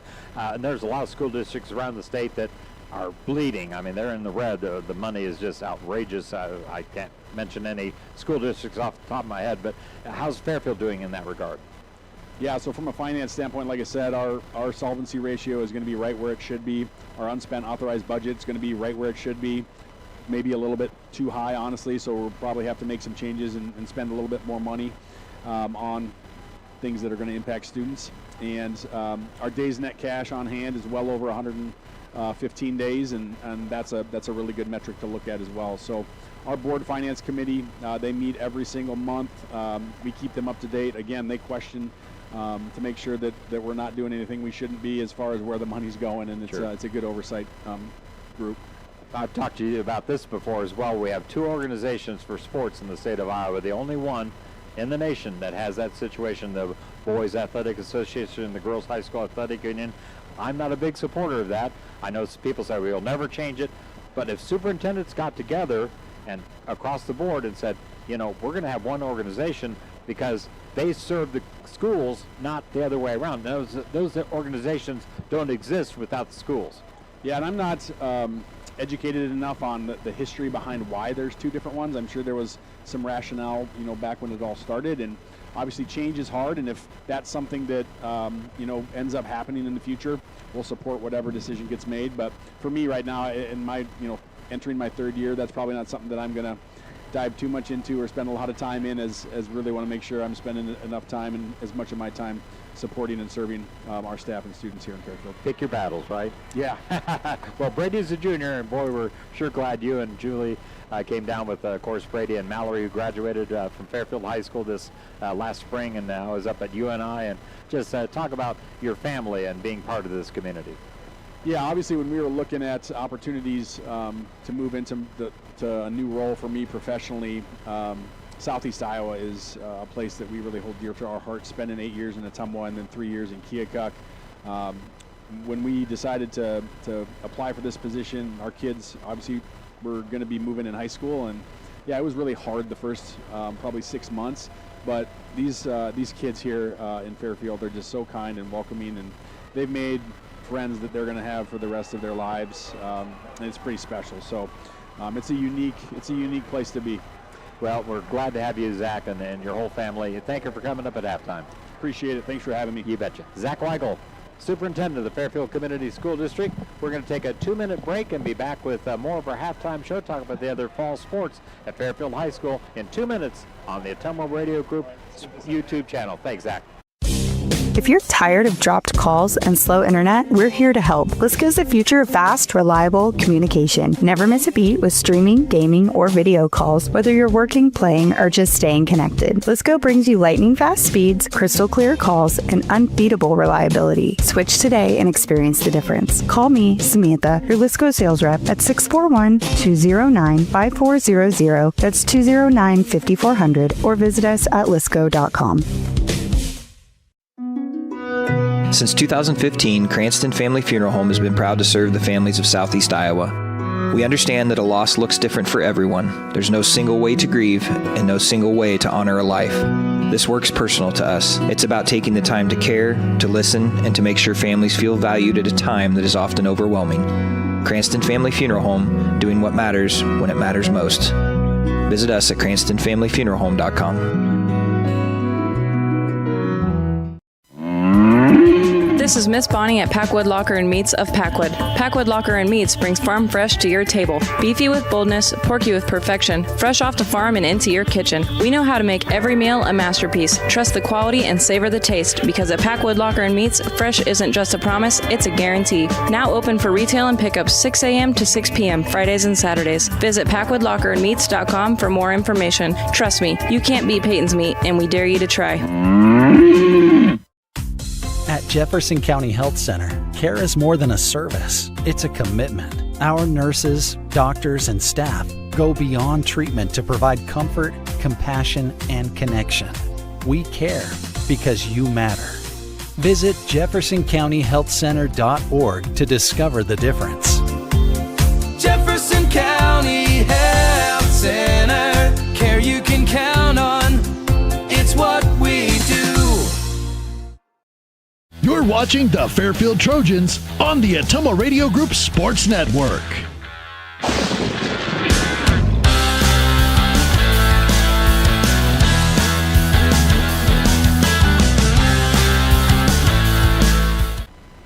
All right, back here at halftime as we're getting set for the third quarter. Fairfield will be kicking off to begin the second half. Mentioned girls tennis earlier in the first half. Trojans ranked 9th, 6-0, all 9-0 victories this week, hosting Fort Madison Monday, Thursday at Mount Pleasant, the second half of conference play. Of course, Fairfield is in the tournament at Ottumwa tomorrow, so they have a Saturday event this weekend. Volleyball tomorrow will be at Grinnell. They are 2-0 last night, swept Waco, winning pretty easily both sets. Dropped the first set with EBF, but came back and won the last two sets, 25-22 and 15-11, where they had an 11-3 lead, got down to like 12-11, I think, yeah, and then Fairfield ended up scoring the last 3 points to finish off a good team coached by Gladys Jensko. So nice job by the Trojans, 2-0, as again they will be heading to Ottumwa tomorrow, or actually at Grinnell tomorrow, the girls tennis at Ottumwa, and then volleyball this week at Fort Madison on Tuesday. That'll be their next or their conference opener, actually. Cross-country season opening Thursday at Ottumwa. The meet hosted by Pekin at Wildwood Park in Ottumwa. And, of course, next Friday, Fairfield Football hitting the road to Centerville. All right, Tucker Robertson teeing the ball up. Trojans with a 2-touchdown lead, 20-7, as we begin the third quarter of this 2026 Fairfield High School football season opener. Tucker making sure there's 10 people out there with him, kicks the ball off to the west side again. It's fumbled initially by the return man, then he cuts to the right, and a nice open field tackle there. They throw a flag on that tackle by, I think it was Tucker Robertson. The kicker makes the tackle. You don't see that a lot. We'll see what the penalty is here. It is a hold on the Bobcats. That's big. That'll back them up 10 yards. On that return was number 4, Braden Mell. So Benton Community will be backed up to start the second half from their own 15, it looks like, as we've got 11:54 on the clock. So Benton Community will start from their own 15. Nice tackle by Tucker Robertson. Kicked it off, then covered the kick. All right. Quarterback out there for the Bobcats.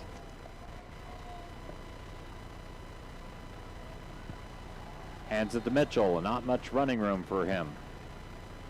That quarterback again, Kaiser Townsley. He's a junior, 6'3", 195 pounds. Caden Mitchell there. Primary ball carrier throughout the first half. Gains about 3 on the first down play. We have an official's timeout. Looks like an injured player. That's the first time we've said that tonight. And it's a Bobcat offensive lineman, number 73. That's A.J. Wilson Miles, a 5'10", 260-pound senior. Hopefully it's just cramps. He is getting up. And he's going to get some help by a coach hobbling toward the east sideline here. A gain of 3 on that initial play of the third quarter. 2nd and 7. Bobcats with the ball. Trojans 20, Benton Community 7. Last year at halftime, Benton led 14-12. They would score 15 points in the second half to win 29-12. So Fairfield hoping to parlay a 2-touchdown lead into a win in this season opener before going to Centerville for a big test against their outstanding junior quarterback, Murdoch. They go ahead and wind the clock now. Quarterback will be operating under center. Kaiser Townsley. Carry is straight ahead by Mitchell, Caden Mitchell. As he got in behind the middle of that offensive line. It'll be a third and about 2.5 to go for a Bobcat first down. Just underway in the second half of the Trojan football season opener. They will call it a long 2, short 3 here for the Bobcats.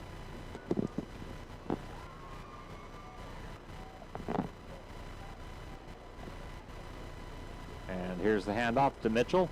Spins ahead for the first down. Nice one-on-one tackle by the Trojans' Blake Burnett. But he got the first down. So Benton Community will keep the drive alive here to start the second half. Didn't set anything up with head coach Matt Jones to come up after the game. We'll see if maybe we can get word to him. I've got the Fairfield coaches in the box next to me, so I'll try to have them radio down to Matt later on in the second half. Here's the handoff to Mitchell, going off left tackle. Stacked up by about 7 or 8 Trojans. Owen Adam, Ethan Bisgard, Jackson Hollander, Voss Richardson. I think half the defense was in on that tackle. Gain of about 5, 2nd and 5 Benton Community on their own 32-yard line. Trojans 20, Benton 7 as we're just underway in the third quarter. Couple of minutes in. They go 2 receivers right and none wide on the left. Throws a swing pass, a bubble screen. Oh, it's picked off! Taken away. It'll be a pick 6 for Ethan Bisgard. Ethan Bisgard just took it away from the receiver for a touchdown. That's what you love to see on the first play, or first possession of the second half. 9:53 to go. And Ethan Bisgard, pick 6. Where he just took it away from the receiver. He kind of juggled it, and Ethan says, I'll take it if you don't want it. And just ran it into the end zone. I would say it was around 35 yards, thereabouts. That's what we'll go with. So we'll say approximately 35 yards. But a pick 6 for Ethan and the Trojans. Fairfield up 26-7. Again, the offense out there to go for the 2-point conversion. Handoff not made. Ethan's pass, or Voss's pass, is caught by Brady Weigel for the 2 points. So Voss, the Brady Weigel 2-point Trojan conversion. Fairfield 28, Benton 7. Back with the Trojan kickoff in a minute on the Ottumwa Radio Group YouTube channel. Ready to make your home more you? At Community First Credit Union, we have an exclusive offer to help. Take advantage of our limited-time Flex Home Equity line of credit with a special 6-month intro rate to get started. It's financing you can use to build your outdoor oasis, create your backyard hangout, or elevate your curb appeal. Visit c1stcu.com for details and apply online today. Subject to credit approval, federally insured by the NCUA, Equal Housing Opportunity. Dr. Matt here, looking for complete dental care for your entire family? At Fairfield Dental Clinic in Fairfield, that's exactly what we provide. Dr. Pat here. We pride ourselves on delivering comprehensive care from routine cleanings to advanced procedures. At Fairfield Dental Clinic, we're committed to creating healthy smiles in a comfortable, caring environment. We live here, we work here, and we're proud to care for generations of families from Fairfield and the surrounding area. Call today for an appointment. Fairfield Dental Clinic, complete dental care for your entire family, your neighbors, your dentists, your smile. AJ and I were talking during the break. Player of the game candidate, I think Ethan Bisgard is high on the list right now with 2 offensive touchdowns and now throwing a pick 6 from around 35 yards on a, what was it, 3rd down play where the Bobcats were trying to, I think it was a bubble screen attempt. The receiver kind of juggled and Ethan just basically stripped the ball away and ran down the east sideline into the south end zone untouched. Because once he had the ball, there was nothing but green grass of Pearl Smith Field in front of him. Tucker Robertson will kick the ball off. Fairfield student section, I bet, is now going to be saying, why so quiet over there across the way to the Bobcat students. Tucker puts the foot to it. It's that squib kick again. Boy, a nice hit there. I think it was Ethan Bisgard. He's in on every play. Mel was the return man, and Mel met the Pearl Smith field up close and personal on the hit by Ethan Bisgard right at the 20-yard line. 9:49 in the third quarter. Trojans in control right now, but don't want to let up. Got to keep on scoring in this football game. Bobcats on their own 20-yard line. They were 5-5 last year, but qualified in the Class 3A playoffs. Unfortunately for them, had to play Solon in the first round and got knocked out. Here's the handoff on the play. I think again was Mitchell, as it has been 90% of the time for the Bobcats tonight. Gain of right at 5, 2nd and 5. So we've had a takeaway, and the best thing about that is a defensive score on the takeaway. Last year, Fairfield turned it over twice, and they didn't get any takeaways against the Bobcats. That's something Coach Matt Jones talked about with Ellis Kojo in the pregame interview. Here's another handoff to Mitchell, and again, defense doing a nice job there. Corbin Starr, Blake Burnett, Ethan Bisgard. Third and, call it a long 3, short 4. Benton on their own 26-yard line. Got to get it, it's like just across the 30, so it's, I will call it a short 4 in this situation. Two receivers on the right. They have sometimes rolled out the quarterback. Oh, it looks like they got a new quarterback in there, and that's, I mentioned, the one we kind of thought would start, Drejos, Owen Drejos. He's got the ball, rolls to his right, pass incomplete. In and out of the hands of the intended receiver, and it will be 4th and 4. Bobcats sending out the punt team. Well, Ethan Bisgard goes back to receive a punt. How about adding that to his resume for the night? Long punt return. Again, the punter is their place kicker. And there is the "Why So Quiet" chant by the Trojan students. Drew Ballard, the outstanding place kicker, as well as the punter. Didn't get a very good punt in the first half. This one, oh, this one's a better. Ethan Bisgard is hit right as he caught the ball.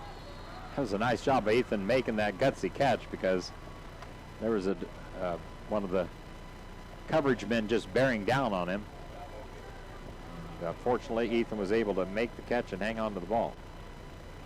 8:24 left in the third quarter. Touchdown here would be so awesome for the Trojans. They'll have their own 35-yard line. So a Benton punt. Second punt of the night by the Bobcats. Loss in behind center, Benji Hunter. Hands it off. And this is Ethan. No, Brady Weigel. Gets it to about the 40-yard line, so gain of 5 on first down carry. Anytime you get 5 on first down, that's excellent. Because obviously 2 5-yard plays, you get a first down. Now we got a Trojan on the field shaken up. That's not what we want to see. I believe it is one of the linemen. And we're going to take a break and be back in a minute with more Trojan football on the Ottumwa Radio Group YouTube channel. Bev here. Livewire Electric of Fairfield strives to be the most responsive and reliable electrical contractor you'll ever need. We strive to be prompt and friendly. Our technicians are an unbeatable combination. From installations to upgrades, we do it all. Whether your project is a new installation, remodel, or commercial project, call Livewire Electric today to let us ensure that your project will be a success. 641-472-4853. That's 641-472-4853. Livewire Electric, Southeast Iowa's premier electrical contractor. Fall is here at Fairfield, and Walmart's ready to help you make the most of it. From cozy sweaters to hearty soup fixings, from pumpkin, everything to back to routine essentials, Walmart Fairfield has what your family needs at prices that'll make you smile. Grab your fall boots, your favorite flannel, and everything for game day, all under one roof, all at everyday low prices. This season, save more, stress less, only at your Fairfield Walmart. Walmart, save money, live better. Go Trojans! So it was Jasper Carpenter, the starting right guard, carried off the field. He is putting, it looks like, weight on both legs as he got to the bench area. But they'll check on him. Of course, athletic trainer Adam Conolog, thanks to him for providing that service during football and basketball seasons. So we'll have a new offensive lineman in there at the right guard position. And 2nd and 5, they wind the clock. We went under 8 minutes to go in the third quarter. Trojans 28, Bobcats 7. Ross Richardson ready for the snap. Now it's a fumble on the exchange, but Voss, I think, was able to fall on it. Well, the Bobcats are pointing their direction. No, Ethan Bisgard recovered it. So it'll be 3rd and 5. Ball spotted right at the Fairfield 40-yard line. And now we have a timeout. The side official. It's called by Fairfield. So timeout Fairfield. We'll be back in a minute with a 3rd and 5 play for the Trojans on the Ottumwa Radio Group YouTube channel. Imagine pulling into your driveway. Picture your family in your own backyard. At Pilot Grove Savings Bank, we make the dream of home ownership real for Southeast Iowans with local decisions, local lenders, and loans that fit your life. No runaround, no out-of-state call centers, just neighbors helping neighbors. Ready to make your move? Call Pilot Grove Savings Bank or stop in today. Home is closer than you think. Pilot Grove Savings Bank, member FDIC, equal housing lender. Darren here with Nutrient Ag Solutions of Fairfield, reaping the rewards of agriculture every fall when the hard work of planting, and crop management delivers the bounty of the harvest. Here at Nutrient Ag, the understanding of agriculture is a blend of hands-on experience and formal education, finding the right solutions to improve the production and profitability of your operations. Call me, Darren, today at Nutrient Ag Solutions in Fairfield. With each nutrient, each solution, each day, we're growing a better world around the world. You're watching the Fairfield Trojans on the Ottumwa Radio Group Sports Network.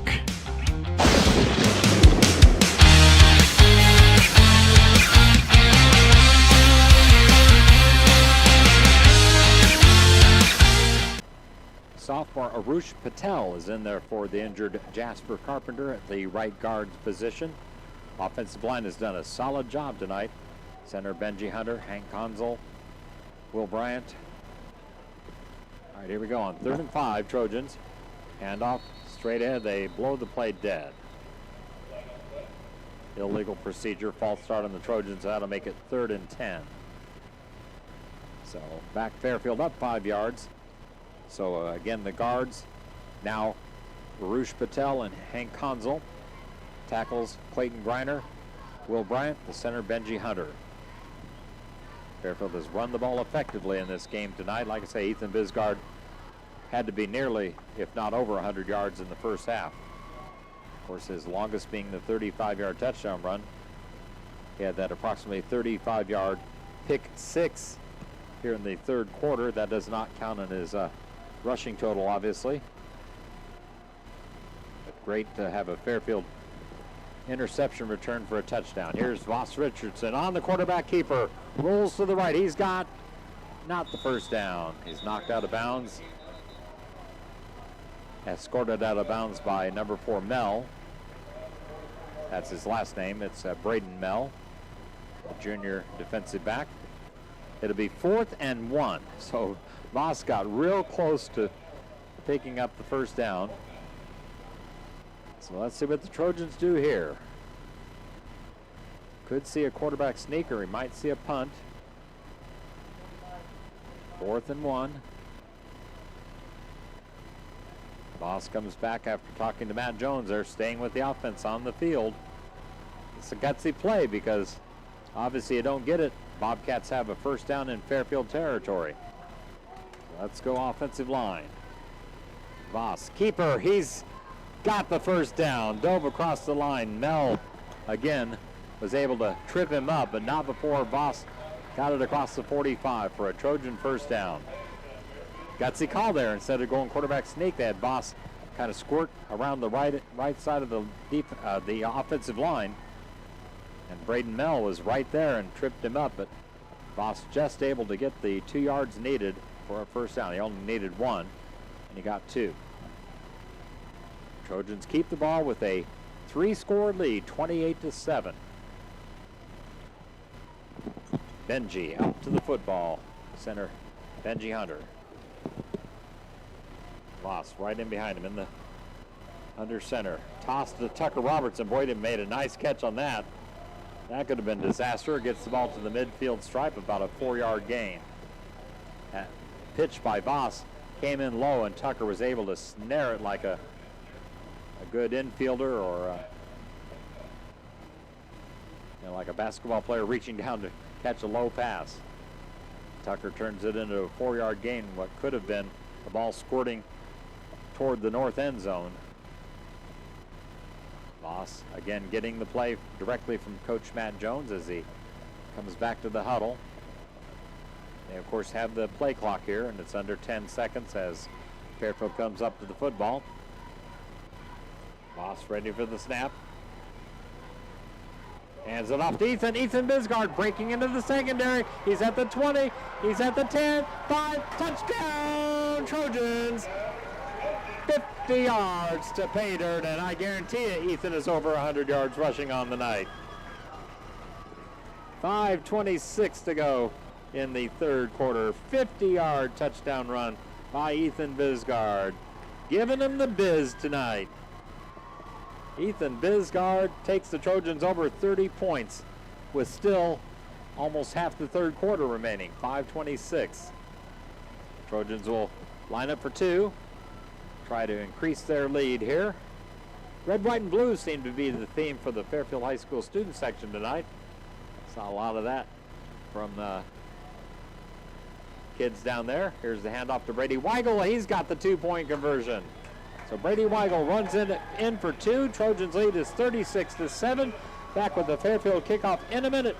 You're listening and watching the Trojan football team on the Ottumwa Radio Group YouTube channel. When the time comes to honor someone you love, a welcoming space to gather matters.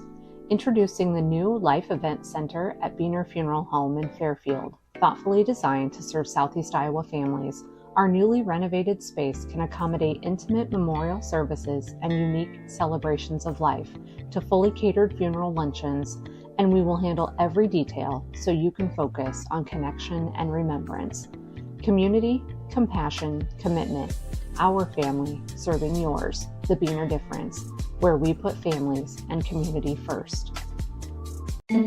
Ready to make your home more you? At Community First Credit Union, we have an exclusive offer to help. Take advantage of our limited time Flex Home Equity line of credit with a special 6-month intro rate to get started. It's financing you can use to build your outdoor oasis, create your backyard hangout, or elevate your curb appeal. Visit c1stcu.com for details and apply online today. Subject to credit approval, federally insured by the NCUA, Equal Housing Opportunity.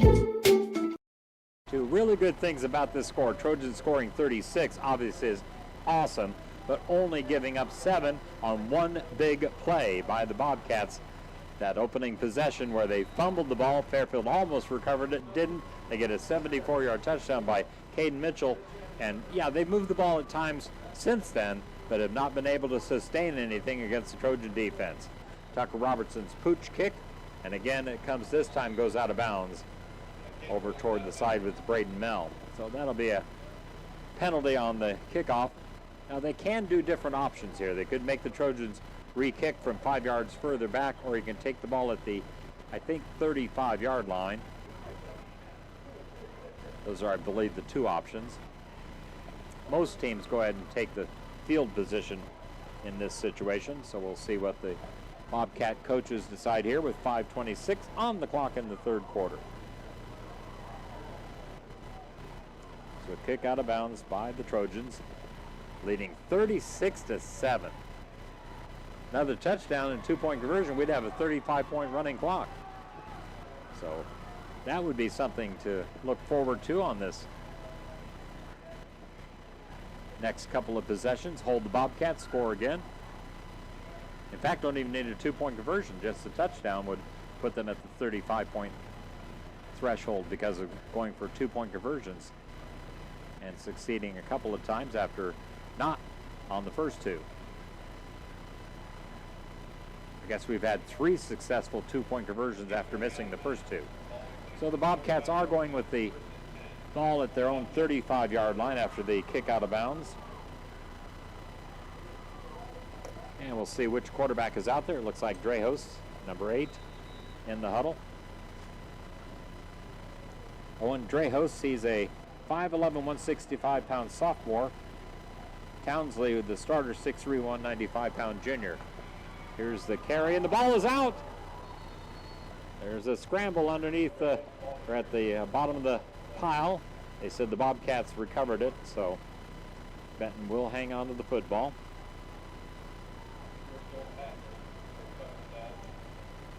On that carry, I think it was number 3, the ball carrier. Let's see if he's out there. I don't see 3 out there. Might have been Drehos himself on a quarterback keeper, but gain of about 4, 2nd and 6. And Benton Community, here's the handoff straight ahead to Mitchell, Caden Mitchell. Tackled after a short gain.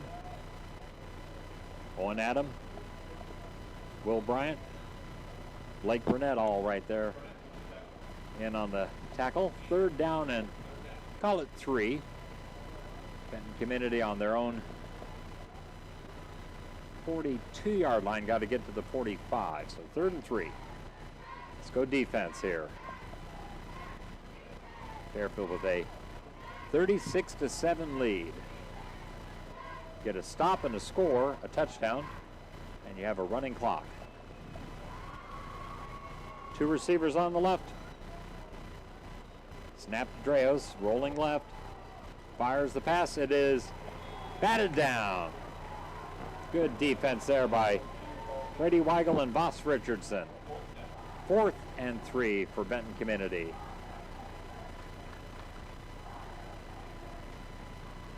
And it looks like they're going to keep the offense out there. Well, nope, now some substitutions indicating a punt is likely.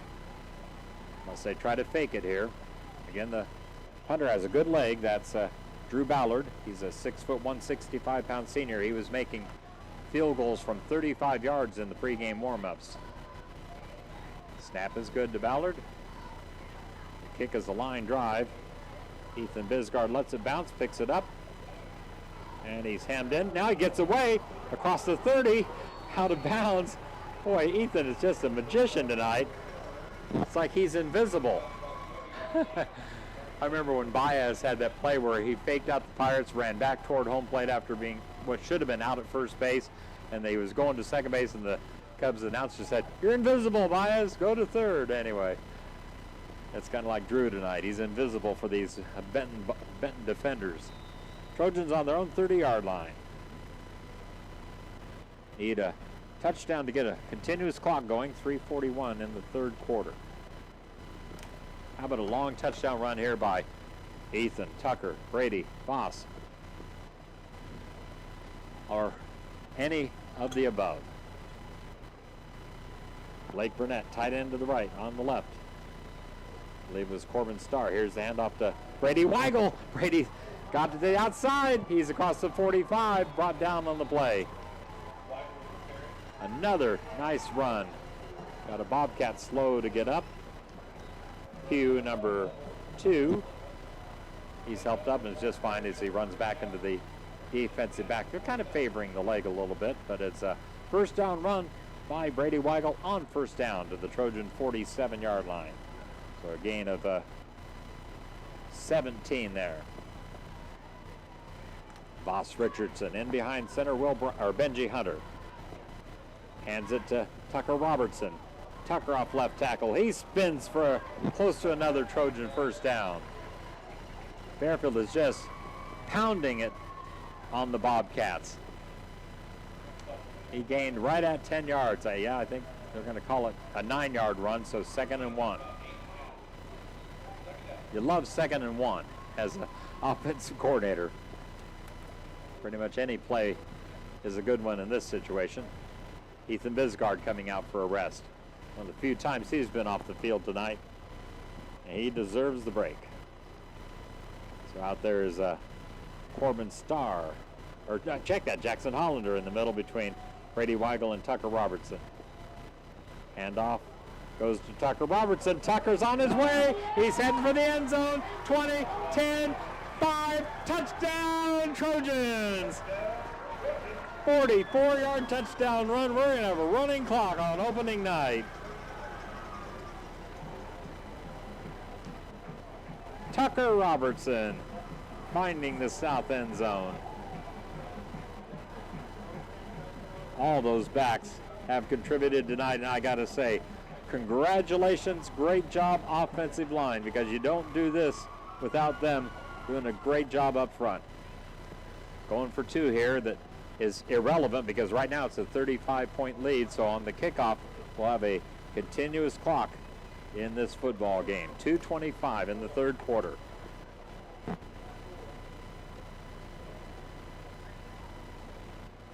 Voss rolling out, passes it over the head of anybody.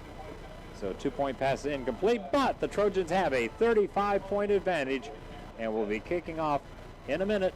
You're listening and watching the Trojan football team on the Ottumwa Radio Group YouTube channel. Since 2015, Cranston Family Funeral Home has been proud to serve the families of Southeast Iowa. We understand that a loss looks different for everyone. There's no single way to grieve and no single way to honor a life. This work's personal to us. It's about taking the time to care, to listen, and to make sure families feel valued at a time that is often overwhelming. Cranston Family Funeral Home, doing what matters when it matters most. Visit us at cranstonfamilyfuneralhome.com. At Jefferson County Health Center, care is more than a service. It's a commitment. Our nurses, doctors, and staff go beyond treatment to provide comfort, compassion, and connection. We care because you matter. Visit jeffersoncountyhealthcenter.org to discover the difference. Jefferson County Health Center, care you can count on. It's what we do. As the cheerleaders were just chanting TD, they got a touchdown. The Trojans cheerleaders include seniors Caitlin Adam, Carissa Fligg, Marin Duncan. Those are the 3 seniors. You got juniors, Kendra Schaefer. I guess she's the only junior. Several sophomores and some freshmen. We'll mention their names as we get the chance. Tucker Robertson got the ball teed up. As the Trojans again with the kickoff, the clock will be running. He goes deep this time. Picked up by the deep man, Pugh, number 2. And he crosses the 40-yard line. I think the ball came out. They were throwing bean bags, the officials, which usually indicates a fumble, but it was recovered by the Bobcats. So they will take over, and the clock should be running. 2:15.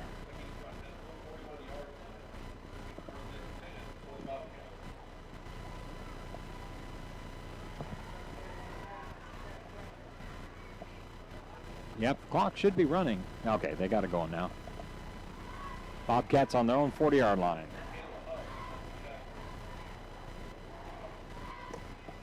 All right, Benton Community comes up to the football. Quarterback Drejos hands off to Pugh. He is tackled down low by Ethan Bisgard, up high by Blake Burnett. Number 2, Gabe Pugh gets about 3 yards on the carry. So this clock will, even on incomplete passes, the only way it will stop is a penalty or a timeout, or obviously a score. Now if Benton Community would score, the clock would go back to regular operation. Here's the Gabe Pugh on the run to the right. He gets inside Fairfield territory to about the 46-yard line. That'll be good for a Bobcat first down. Looks like to the Fairfield 45. It's the 1st and 10. Checking into the Fairfield defensive lineman. There was Chase Worley. He's a sophomore linebacker. Ethan Bisgard comes out to a good hand from the Fairfield fans. It's a good opportunity here to play some of these young Trojans, get them some varsity experience. Here's the handoff straight ahead, and this is a good run. Nice tackle on the play by, I think it was 22 for the Trojans, Caleb Bishop. But he did get inside the Fairfield 30-yard line. First down Bobcats on the Trojan 29. This will be likely the last play of the third quarter, as we're down to just over 10 seconds. Drejos gets the snap, going straight ahead on the quarterback keeper. Ridden down on the play by Chase Countryman. And that will end the third quarter. Trojans 42, Bobcats 7, as Fairfield is running away from Benton in this season opener. Back with the fourth quarter in a minute on the Ottumwa Radio Group YouTube channel. Dr. Matt here, looking for complete dental care for your entire family? At Fairfield Dental Clinic in Fairfield, that's exactly what we provide. Dr. Pat here. We pride ourselves on delivering comprehensive care from routine cleanings to advanced procedures. At Fairfield Dental Clinic, we're committed to creating healthy smiles in a comfortable, caring environment. We live here, we work here, and we're proud to care for generations of families from Fairfield and the surrounding area. Call today for an appointment. Fairfield Dental Clinic, complete dental care for your entire family, your neighbors, your dentists, your smile. Fall is here at Fairfield, and Walmart's ready to help you make the most of it. From cozy sweaters to hearty soup fixings, from pumpkin, everything to back to routine essentials, Walmart Fairfield has what your family needs at prices that'll make you smile. Grab your fall boots, your favorite flannel, and everything for game day, all under one roof, all at everyday low prices. This season, save more, stress less, only at your Fairfield Walmart. Walmart, save money, live better. Go Trojans! Mentioned the Trojan cheerleaders, talked about seniors Caitlin Adam, Maren Duncan, Carissa Fligg, the junior Kendra Schaefer, sophomores you got Taryn Roman, Raylyn Roll, Raisin Stutzman, freshman J.C. Baker, Kinsley Duncan, Emma Holmes, Addison Hagens, and Sienna Smith. Here goes Benton Community on a handoff, and the play will be down inside the Fairfield 15. That was Caden Mitchell back in the offensive mix there for Benton Community. So Bobcats with a first down. Of course, they're trying to get the continuous clock to go off with the score on this possession. They'll have it first down on the Fairfield 15-yard line. Trojans 42, Bobcats 7. Fairfield with a 22-point third quarter after a 20-point first half. So that's what you call, and of course defense helping out with that Ethan Bisgard pick 6. So the offense accounted for 2 touchdowns. Drejos hands it off up the middle, and there's a nice tackle on the play by, I believe it was Patel. Ball carrier was, I believe, number 33. And it was Clayton Griner. Check that, 57. I was thinking Arush Patel. He's number 51, but it was 57 Clayton Griner on that tackle. 2nd and 8. Hand off to Braden Pugh. Trying to do that jet sweep again. He's tackled on the play. Chase Countryman got him down. It'll bring up a 3rd and about 6 for the Bobcats. The clock just winding away here with the Trojans having a 35-point lead on the opening night.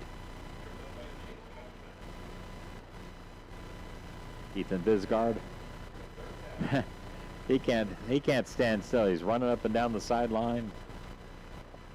He's like a caged tiger when he's not out on the field. Here's Drejos on the pass. It's incomplete. Swing pass over to Pugh. Even on the incompletion, though, the clock will keep running. Bring up 4th and 6 for Benton Community. Of course, they're going for it here inside the red zone. They're on the Fairfield 11-yard line, 4th and 6. Another defensive play, then the Trojans offense come out on the field and take some time off this clock.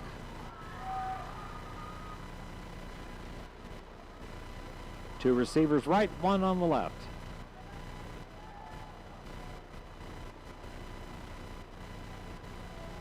Quarterback Drejos in the shotgun. Hands it off on the play, and it's going to be a first down, and it's going to be a touchdown. No flags, so a touchdown for Benton Community. Number 33, the ball carrier, that was Caden Wright, not Caden Mitchell. So two Cadens have scored for the Bobcats tonight. So we'll be back to clock operating normal here with 9:11 on the clock. An 11-yard touchdown run on 9:11. And that again was Caden Wright.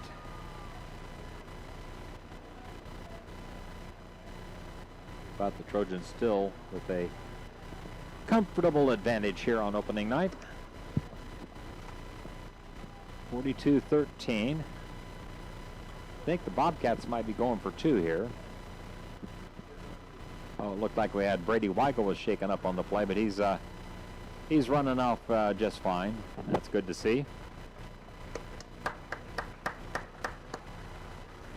All right, so the Bobcats, now they're going for the single extra point with outstanding place kicker Ballard, Drew Ballard. Kick is up, and it's good. So, Fairfield leads 42-14 with 9:11 on the clock. Back in a minute with the Bobcat kickoff as you're watching the Trojans on the Ottumwa Radio Group YouTube channel. Darren here with Nutrient Ag Solutions of Fairfield, reaping the rewards of agriculture every fall when the hard work of planting, and crop management delivers the bounty of the harvest. Here at Nutrient Ag, the understanding of agriculture is a blend of hands-on experience and formal education, finding the right solutions to improve the production and profitability of your operations. Call me, Darren, today at Nutrient Ag Solutions in Fairfield. With each nutrient, each solution, each day, we're growing a better world around the world. Bev here. Livewire Electric of Fairfield strives to be the most responsive and reliable electrical contractor you'll ever need. We strive to be prompt and friendly. Our technicians are an unbeatable combination. From installations to upgrades, we do it all. Whether your project is a new installation, remodel, or commercial project, call Livewire Electric today to let us ensure that your project will be a success. 641-472-4853. That's 641-472-4853. Livewire Electric, Southeast Iowa's premier electrical contractor. Back with a Drew Ballard kickoff here from the north side of Pearl Smith Field.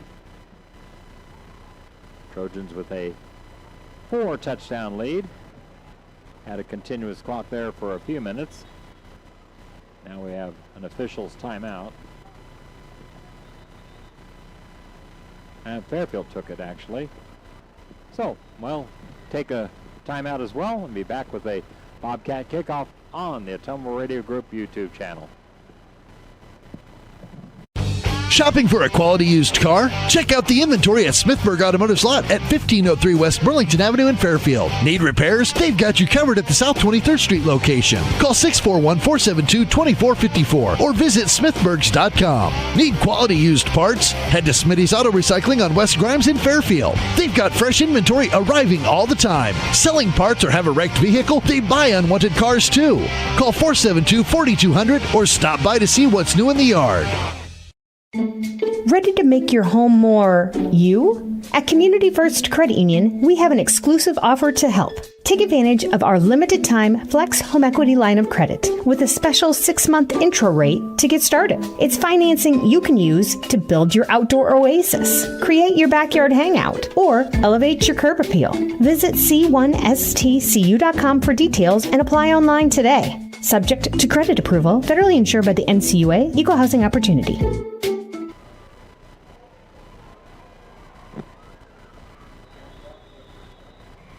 Pooch kick fielded by the Trojans up man, and that was number 25, Jeremy Parker gets a little bit of a kickoff return there to his credit. And the Trojans will have the ball with 9:06 on the clock, needing to score again to get us on that 35-point running clock, which at this point you don't care so much. I thought it was a good job getting several of those starters some rest on that last possession where obviously Benton Community was able to take it down and score. They've got big 77 out there for Benton Community in the middle of that defensive line. That is a senior, Mason Campbell, 6'2", 400 pounds. Talks about taking up some space, and he gets a tackle right away on Brady Weigel. That's one guy you don't want falling on you on the tackle. Saw him in warm-ups. Boy, that young man is huge. Gain of about 3 by Brady Weigel. 2nd and 7 for the Trojans.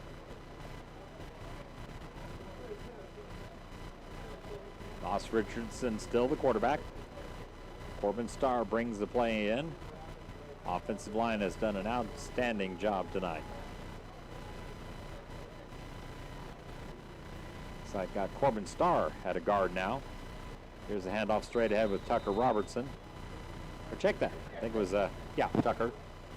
Second guessing myself there. It'll set up a 3rd and 4 Trojans. Just across their 45 at the 46. Now coming up on 8 minutes left in the game. Trojans in control, 42-14. Jackson Hollander bringing in the play from the sideline. As again, they're giving some of those starting players a rest.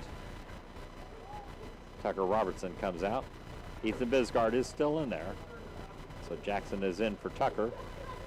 And ball is on the ground. And it's scooped up. Recovered by, now there's a flag on the play.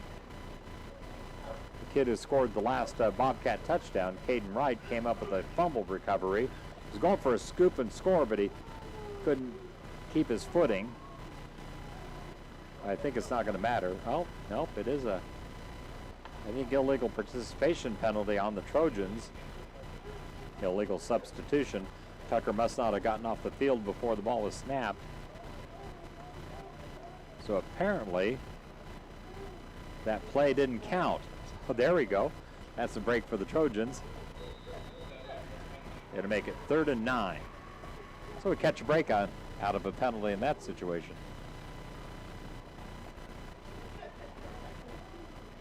The official says wind the clock. And they got it over on the other end of the press box here. We're up here in the same room with the public address announcer Mark Myers, his spotter Mark Epperson, and then Ray Motti and Nate Watson. Jim Wheaton running the play clock. Here's Tucker Robertson on the carry. It'll be 4th down, Trojans. They had one quick kick earlier that would count as a punt. So we might actually see them line up in punt formation for the first time tonight.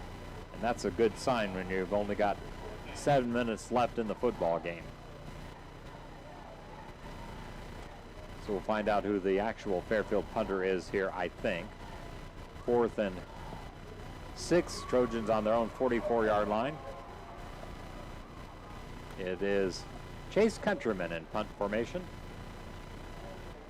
We have another late substitution, and it'll be again illegal participation penalty on the Trojans. That'll back them up 5 yards. Illegal participation. I thought you had time if the ball wasn't snapped to get off the field. But apparently I'm wrong. So 4th and 11. And Chase Countryman will still be out there in punt formation. Let's see who the long snapper is for the Trojans in this situation. Blake Burnett gets the snap to Chase. Oh, nice high punt by Chase Countryman. Fair catch called for and made by the Bobcats, Braden Pugh. So Benton Community will have it with 6:28 left in the football game. That was a Fairfield punt. The first official from punt formation kick tonight, but like I said, we quick kicked earlier across the 50-yard line by Ethan Bisgard and pinned the Bobcats deep. Here they will have it on their own 33-yard line with just under 6.5 minutes left in the game. 2 receivers left, 1 on the right. Quarterback Drejos gets the snap, hands to Braden Pugh, trying to sweep left. Hemmed in. Voss Richardson corralled him, and then Ethan Bisgard got him to the ground. So Voss, great job of containment, allowing Ethan to come in, clean up with the tackle like a linebacker is supposed to do. We'll be over halfway through the 4th quarter before the next snap. Trojans with a great season opening 20-point first half, 22-point third quarter, helped out by a defensive pick 6 that resulted in a 2-point conversion after, so an 8-point defensive possession there. Drejos' pass is caught by Groneman, going to his knees. He'll have the first down right at the Bobcat 45-yard line. So they're still short of the 50, but it will be a first down for Benton Community at their own 46. They'll spot the ball. Once the chains are set, the clock will start. Drejos looking over at the sideline. They use hand signals for Benton Community to call the offensive plays. Full moon up there. I don't think the night of the full moon. I saw the eclipse the other night. That was I said to somebody, it was slow, slow developing thing. Here's Drejos on the quarterback keeper, throws a lateral. That ball's live. Pick it up. Blake Burnett covered it. That should be a Trojan football. Yes, sir. That pass was a backwards one, so it's a lateral. Fumble recovery by Blake Burnett, and the Trojans have their second takeaway of the night. So Fairfield winning the turnover battle. Blake Burnett fumble recovery to go with the Ethan Bisgard pick 6. Coach Jones talked about the importance of getting those, winning the turnover battle, getting the takeaways. So Fairfield will have it on their own 46-yard line.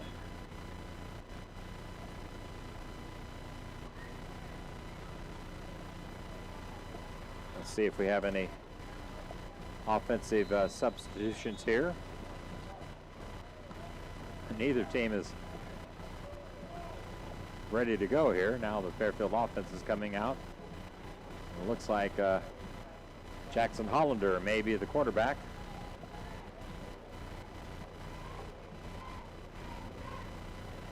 No, Owen Adam. Jackson Hollander is a running back. Timeout Fairfield. That's the Trojans' final timeout. We'll use a 30-second break here and be back with the Fairfield 1st and 10 play on the Ottumwa Radio Group YouTube channel. Call. I got a pair of clogged toilets. 2 pair, dripping faucets, and leaking pipes. Full house, boys. Flooded basement, ruined water heater, and a wild card, broken sump pump. Gentlemen, whatever your plumbing issue may be, call Roto-Rooter on Gateway Drive in Ottumwa. The drain cleaning and plumbing experts, residential and commercial, 24 hours a day, 7 days a week. Oh, and one more thing. A royal flush always beats a full house. That's a bunch of crap. You're watching the Fairfield Trojans on the Ottumwa Radio Group Sports Network.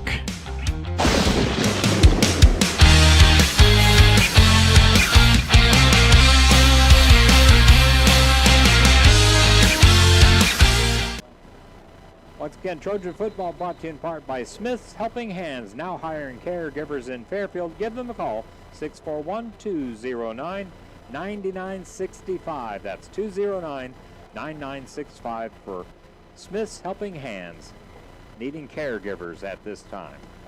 All right, first down, Trojans, own 46-yard line, got a 42-14 lead, still 5:11 left in the football game. But the outcome pretty much decided on this opening night, where Fairfield with a 20-point first half was good, but a 22-point third quarter, excellent to basically ice this thing away. One of those, a defensive score. Owen Adam in at quarterback. Turns, hands it off. Sweeping it to the left. Jeremy Parker, I believe. Yeah, Jeremy Parker, the ball carrier. Number 25. Got number 12 checking into the offense right now. That's Chase Worley. See if the offensive line has changed at all. Got 51 out there. That's Arush Patel. Of course, he came in for the injured guard, Jasper Carpenter. Center is still Benji Hunter. 73 is out there on the offensive line. That is Aiden Terrell. Here's the handoff straight ahead, and there's still a lot of hitting going on out there. And that carry was the man who just checked in, Worley. Chase Worley. It'll bring up a 3rd and 5. Trojans just across midfield at the Benton 49-yard line. Now Worley will check out. We got Owen Adam, a quarterback. Number 18 in the middle of that offensive backfield. That's Mason Crew.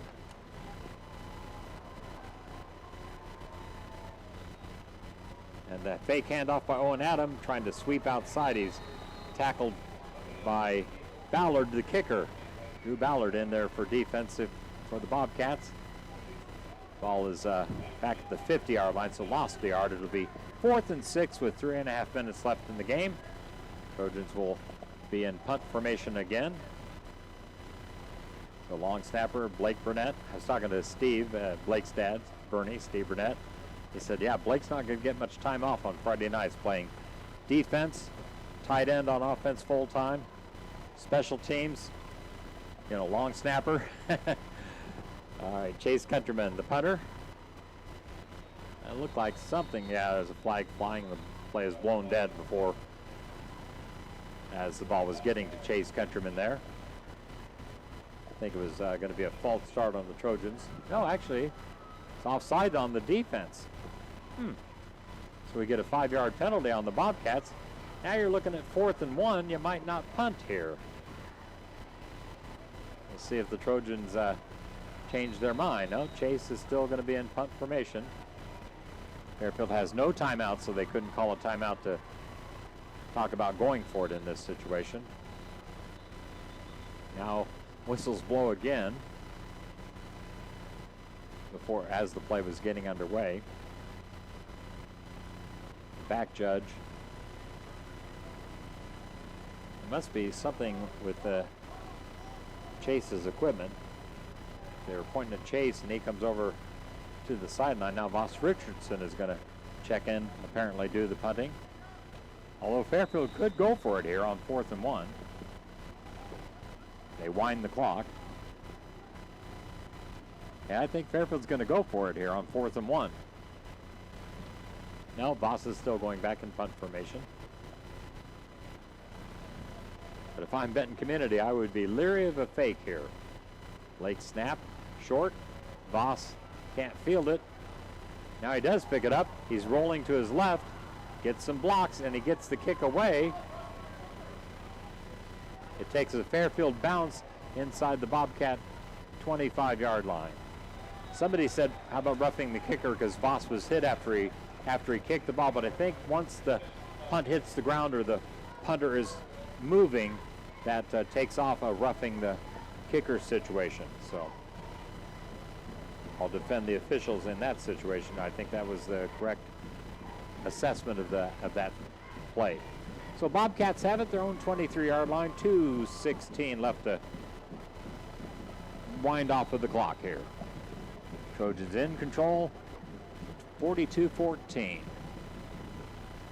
Nice season opening win. First time beating the Bobcats in these last 4 years of playing. 2 years as district opponents, the last 2 non-district. Benton pretty well dominated the first meeting, but the last 2 years were close, especially like we mentioned last year through 3 quarters. Fairfield down 9, only trailed 14-12 at the half and lost 29-14. Now we have another situation. The officials send both teams over toward their sidelines. I'm not sure what that, if it was a Benton timeout. Okay, Benton called the timeout. we'll take a 30-second break and be back with a first down play by the Bobcats on the Ottumwa Radio Group YouTube channel. Dr. Matt here. Looking for complete dental care for your entire family? At Fairfield Dental Clinic in Fairfield, that's exactly what we provide. Dr. Pat here. We pride ourselves on delivering comprehensive care from routine cleanings to advanced procedures. At Fairfield Dental Clinic, we're committed to creating healthy smiles in a comfortable, caring environment. We live here, we work here, and we're proud to care for generations of families from Fairfield and the surrounding area. Call today for an appointment. Fairfield Dental Clinic. Complete dental care for your entire family. Your neighbors, your dentists, your smile.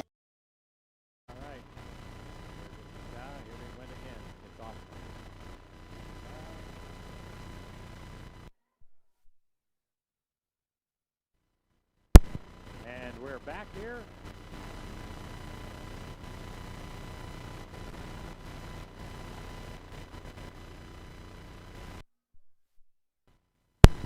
And there we go.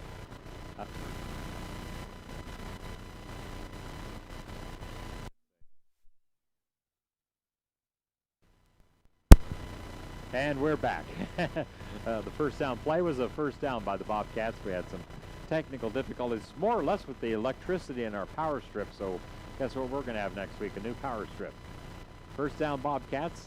Here's Drehos rolling to his left on the quarterback keeper, and he gets it off.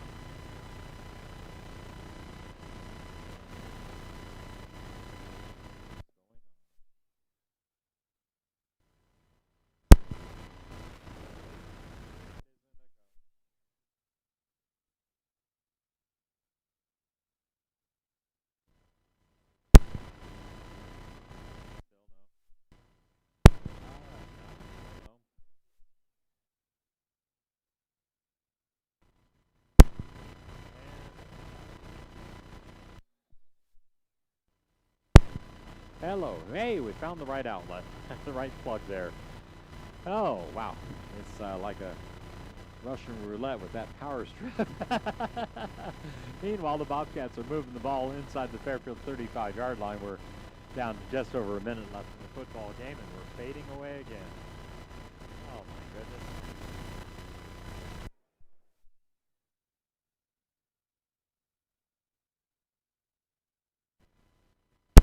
Hey there. All right, here we go. Second down for the Bobcats. As they go backwards there. I'm just having to concentrate on which plug we're going in down there on the power strip, so I haven't been able to follow the last few plays. But Benton Community has a 2nd and 6 situation here. We're under a minute to go in the football game. Trojans are winning the season opener, no doubt about it.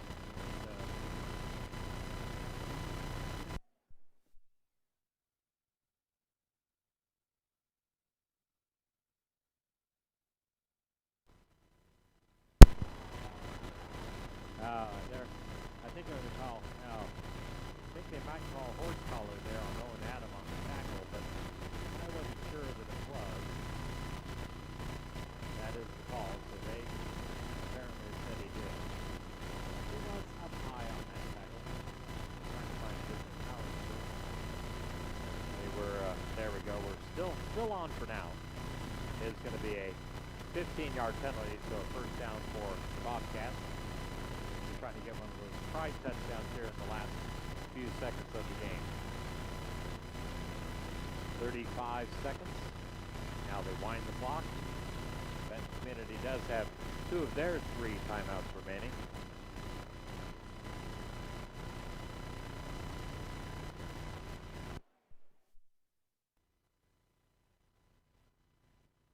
Yeah, there we go. We found the power strip, a different one.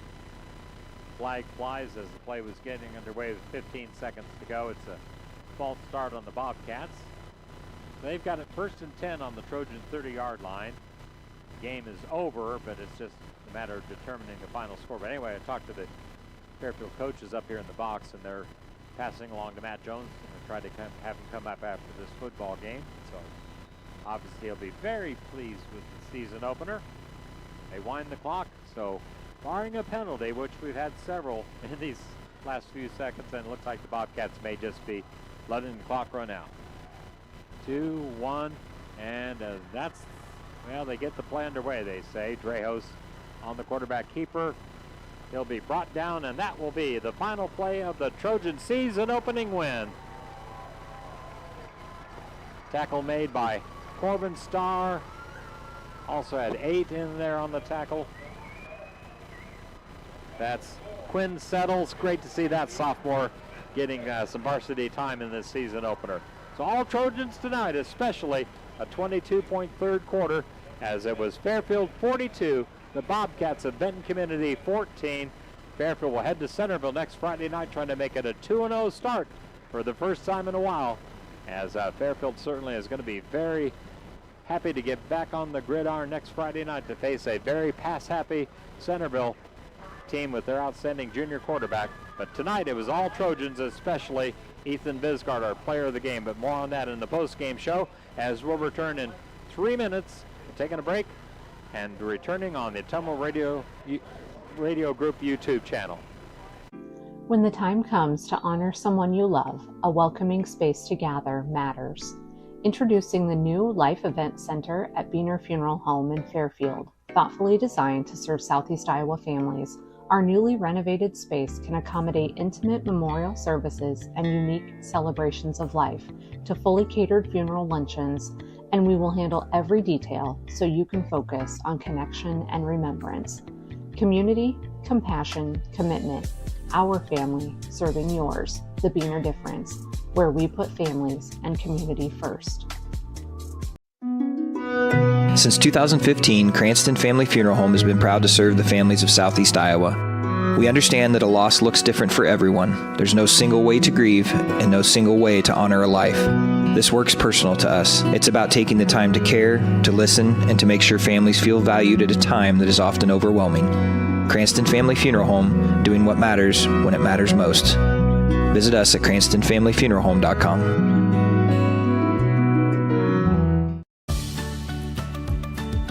Fall is here, Fairfield, and Walmart's ready to help you make the most of it. From cozy sweaters to hearty soup fixings, from pumpkin, everything to back to routine essentials, Walmart Fairfield has what your family needs at prices that'll make you smile. Grab your fall boots, your favorite flannel, and everything for game day, all under one roof, all at everyday low prices. This season, save more, stress less, only at your Fairfield Walmart. Walmart, save money, live better. Go Trojans!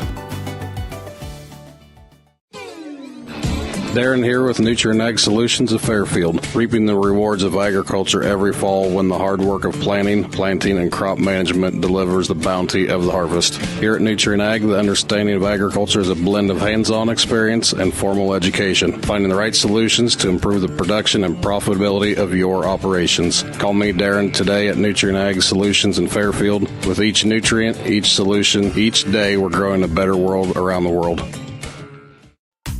At Jefferson County Health Center, care is more than a service. It's a commitment. Our nurses, doctors, and staff go beyond treatment to provide comfort, compassion, and connection. We care because you matter. Visit jeffersoncountyhealthcenter.org to discover the difference. Jefferson County Health Center, care you can count on. It's what we do. Bev here. Livewire Electric of Fairfield strives to be the most responsive and reliable electrical contractor you'll ever need. We strive to be prompt and friendly. Our technicians are an unbeatable combination. From installations to upgrades, we do it all. Whether your project is a new installation, remodel, or commercial project, call Livewire Electric today to let us ensure that your project will be a success. 641-472-4853. That's 641-472-4853. Livewire Electric, Southeast Iowa's premier electrical contractor. You're watching the Fairfield Trojans on the Ottumwa Radio Group Sports Network.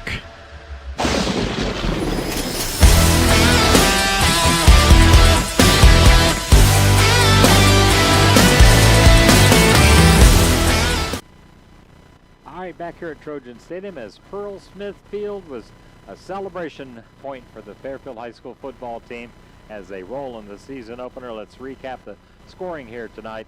It started with the Fairfield's opening possession as Benton Community won the toss, deferred, kicked off.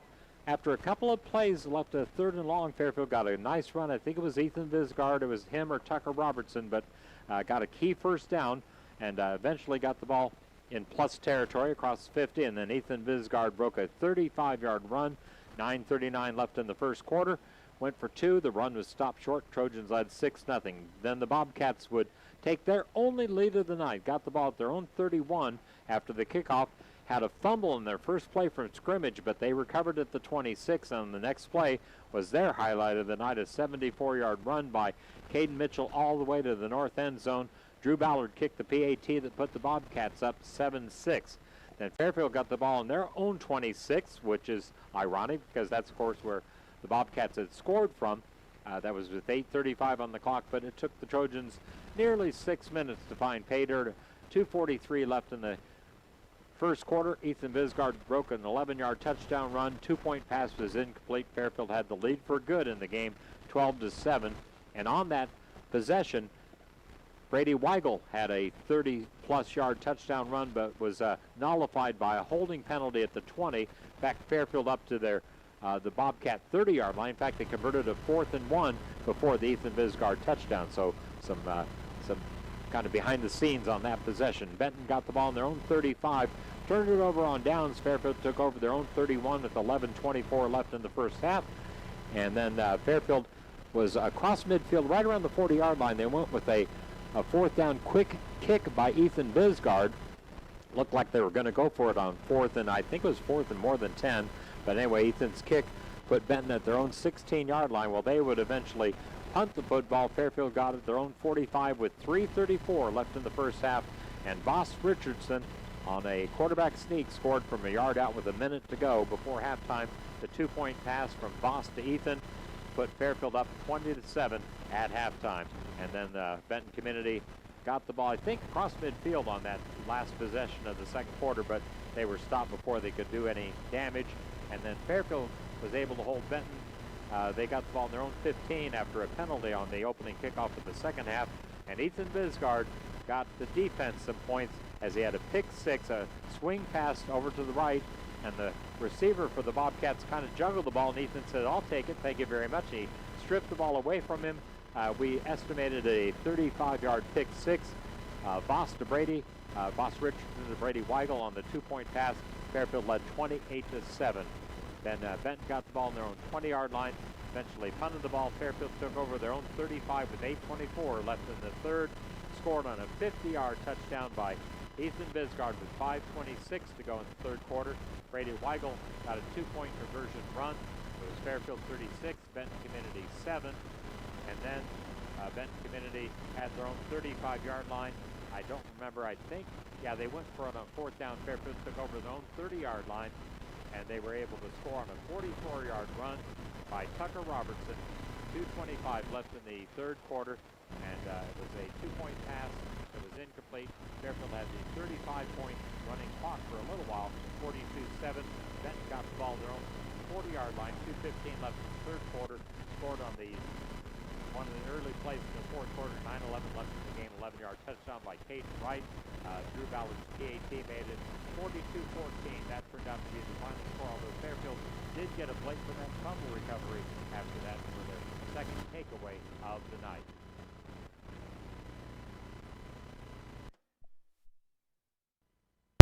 We're still having issues with our power wanting to run out for some reason. It's almost like there's a battery on this JK audio box. It's not like the electricity is not running. Anyway, so final score, Fairfield 42, Benton Community 14. So we're going to take another timeout here.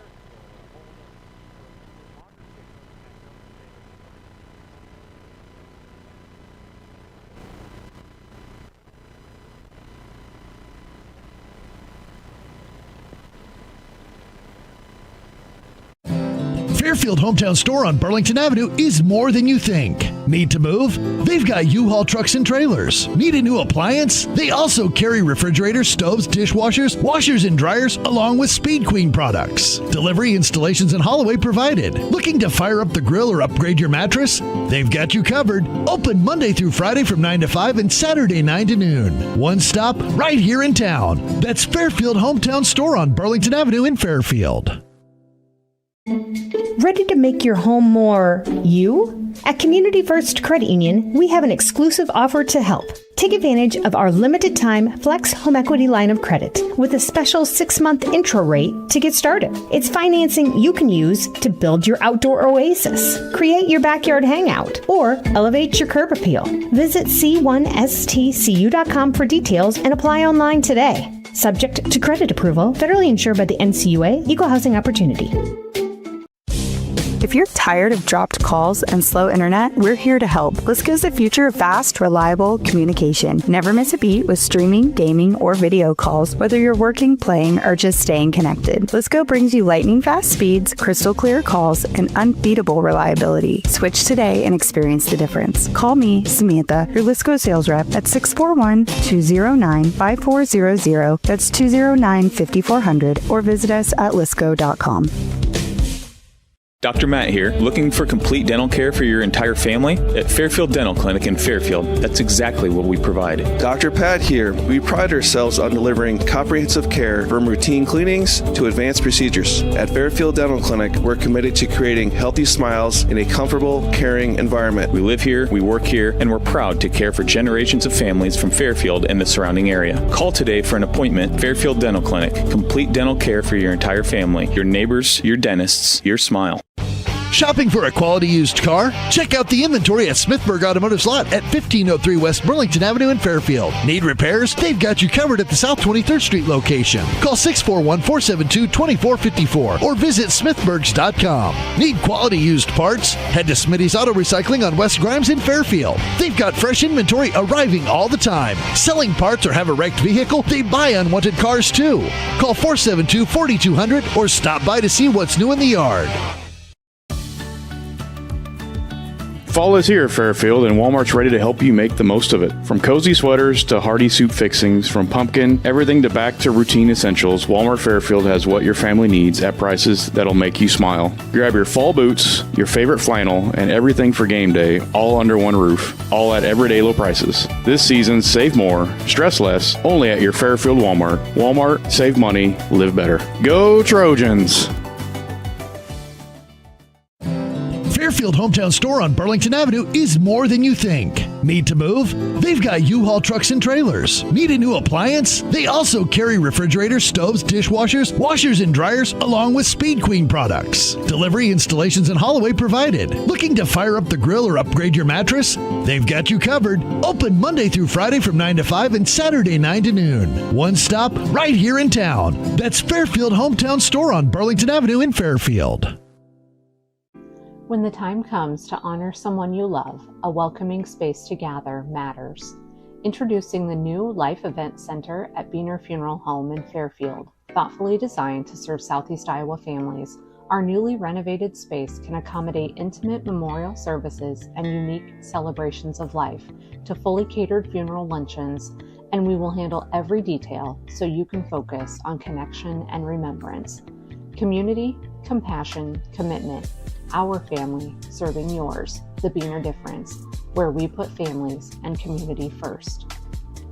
At Family First Chiropractic, it is our goal to get you and your family as healthy as possible and keep you healthy for the rest of your life. We deliver an elevated level of care for the entire family. We approach healthcare from a holistic view, incorporating multiple chiropractic techniques and physical therapy to ensure that our patients achieve the best results as fast as possible. We believe you deserve the best. A little preventative care now will eliminate pain management in later years. We want our kids to grow and live an active, healthy lifestyle. Get your family checked at Family First Chiropractic. You're watching the Fairfield Trojans on the Ottumwa Radio Group Sports Network.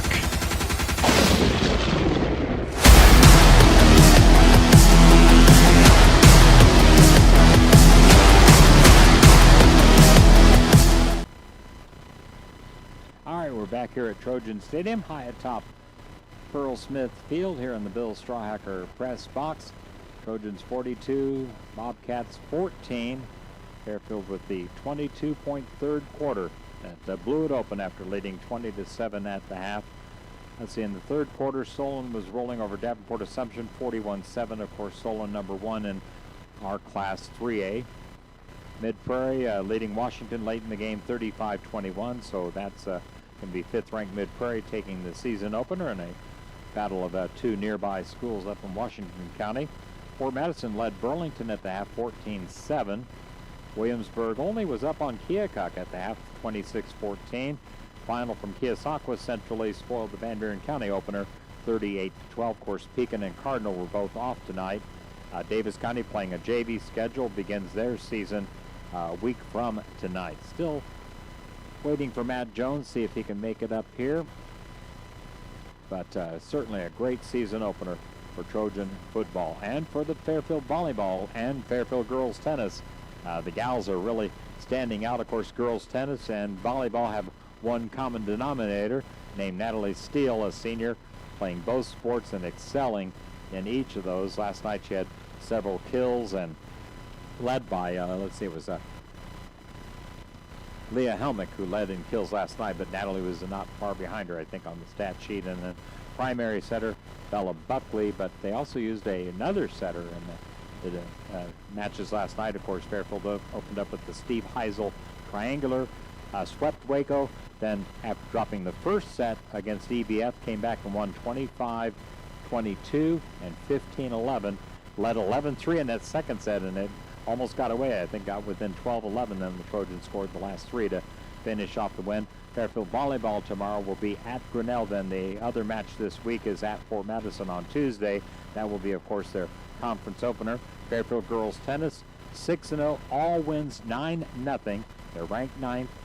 Finished second of 15 last Saturday at Pella, and there were 5 ranked teams. They finished ahead of 3 of them in that competition. So outstanding job for Coach Travis Duncan and the Trojan girls tennis program. This week they will host Fort Madison Monday, go to Mount Pleasant on Thursday, beginning the second round of conference play because they've already beat both of those opponents this season.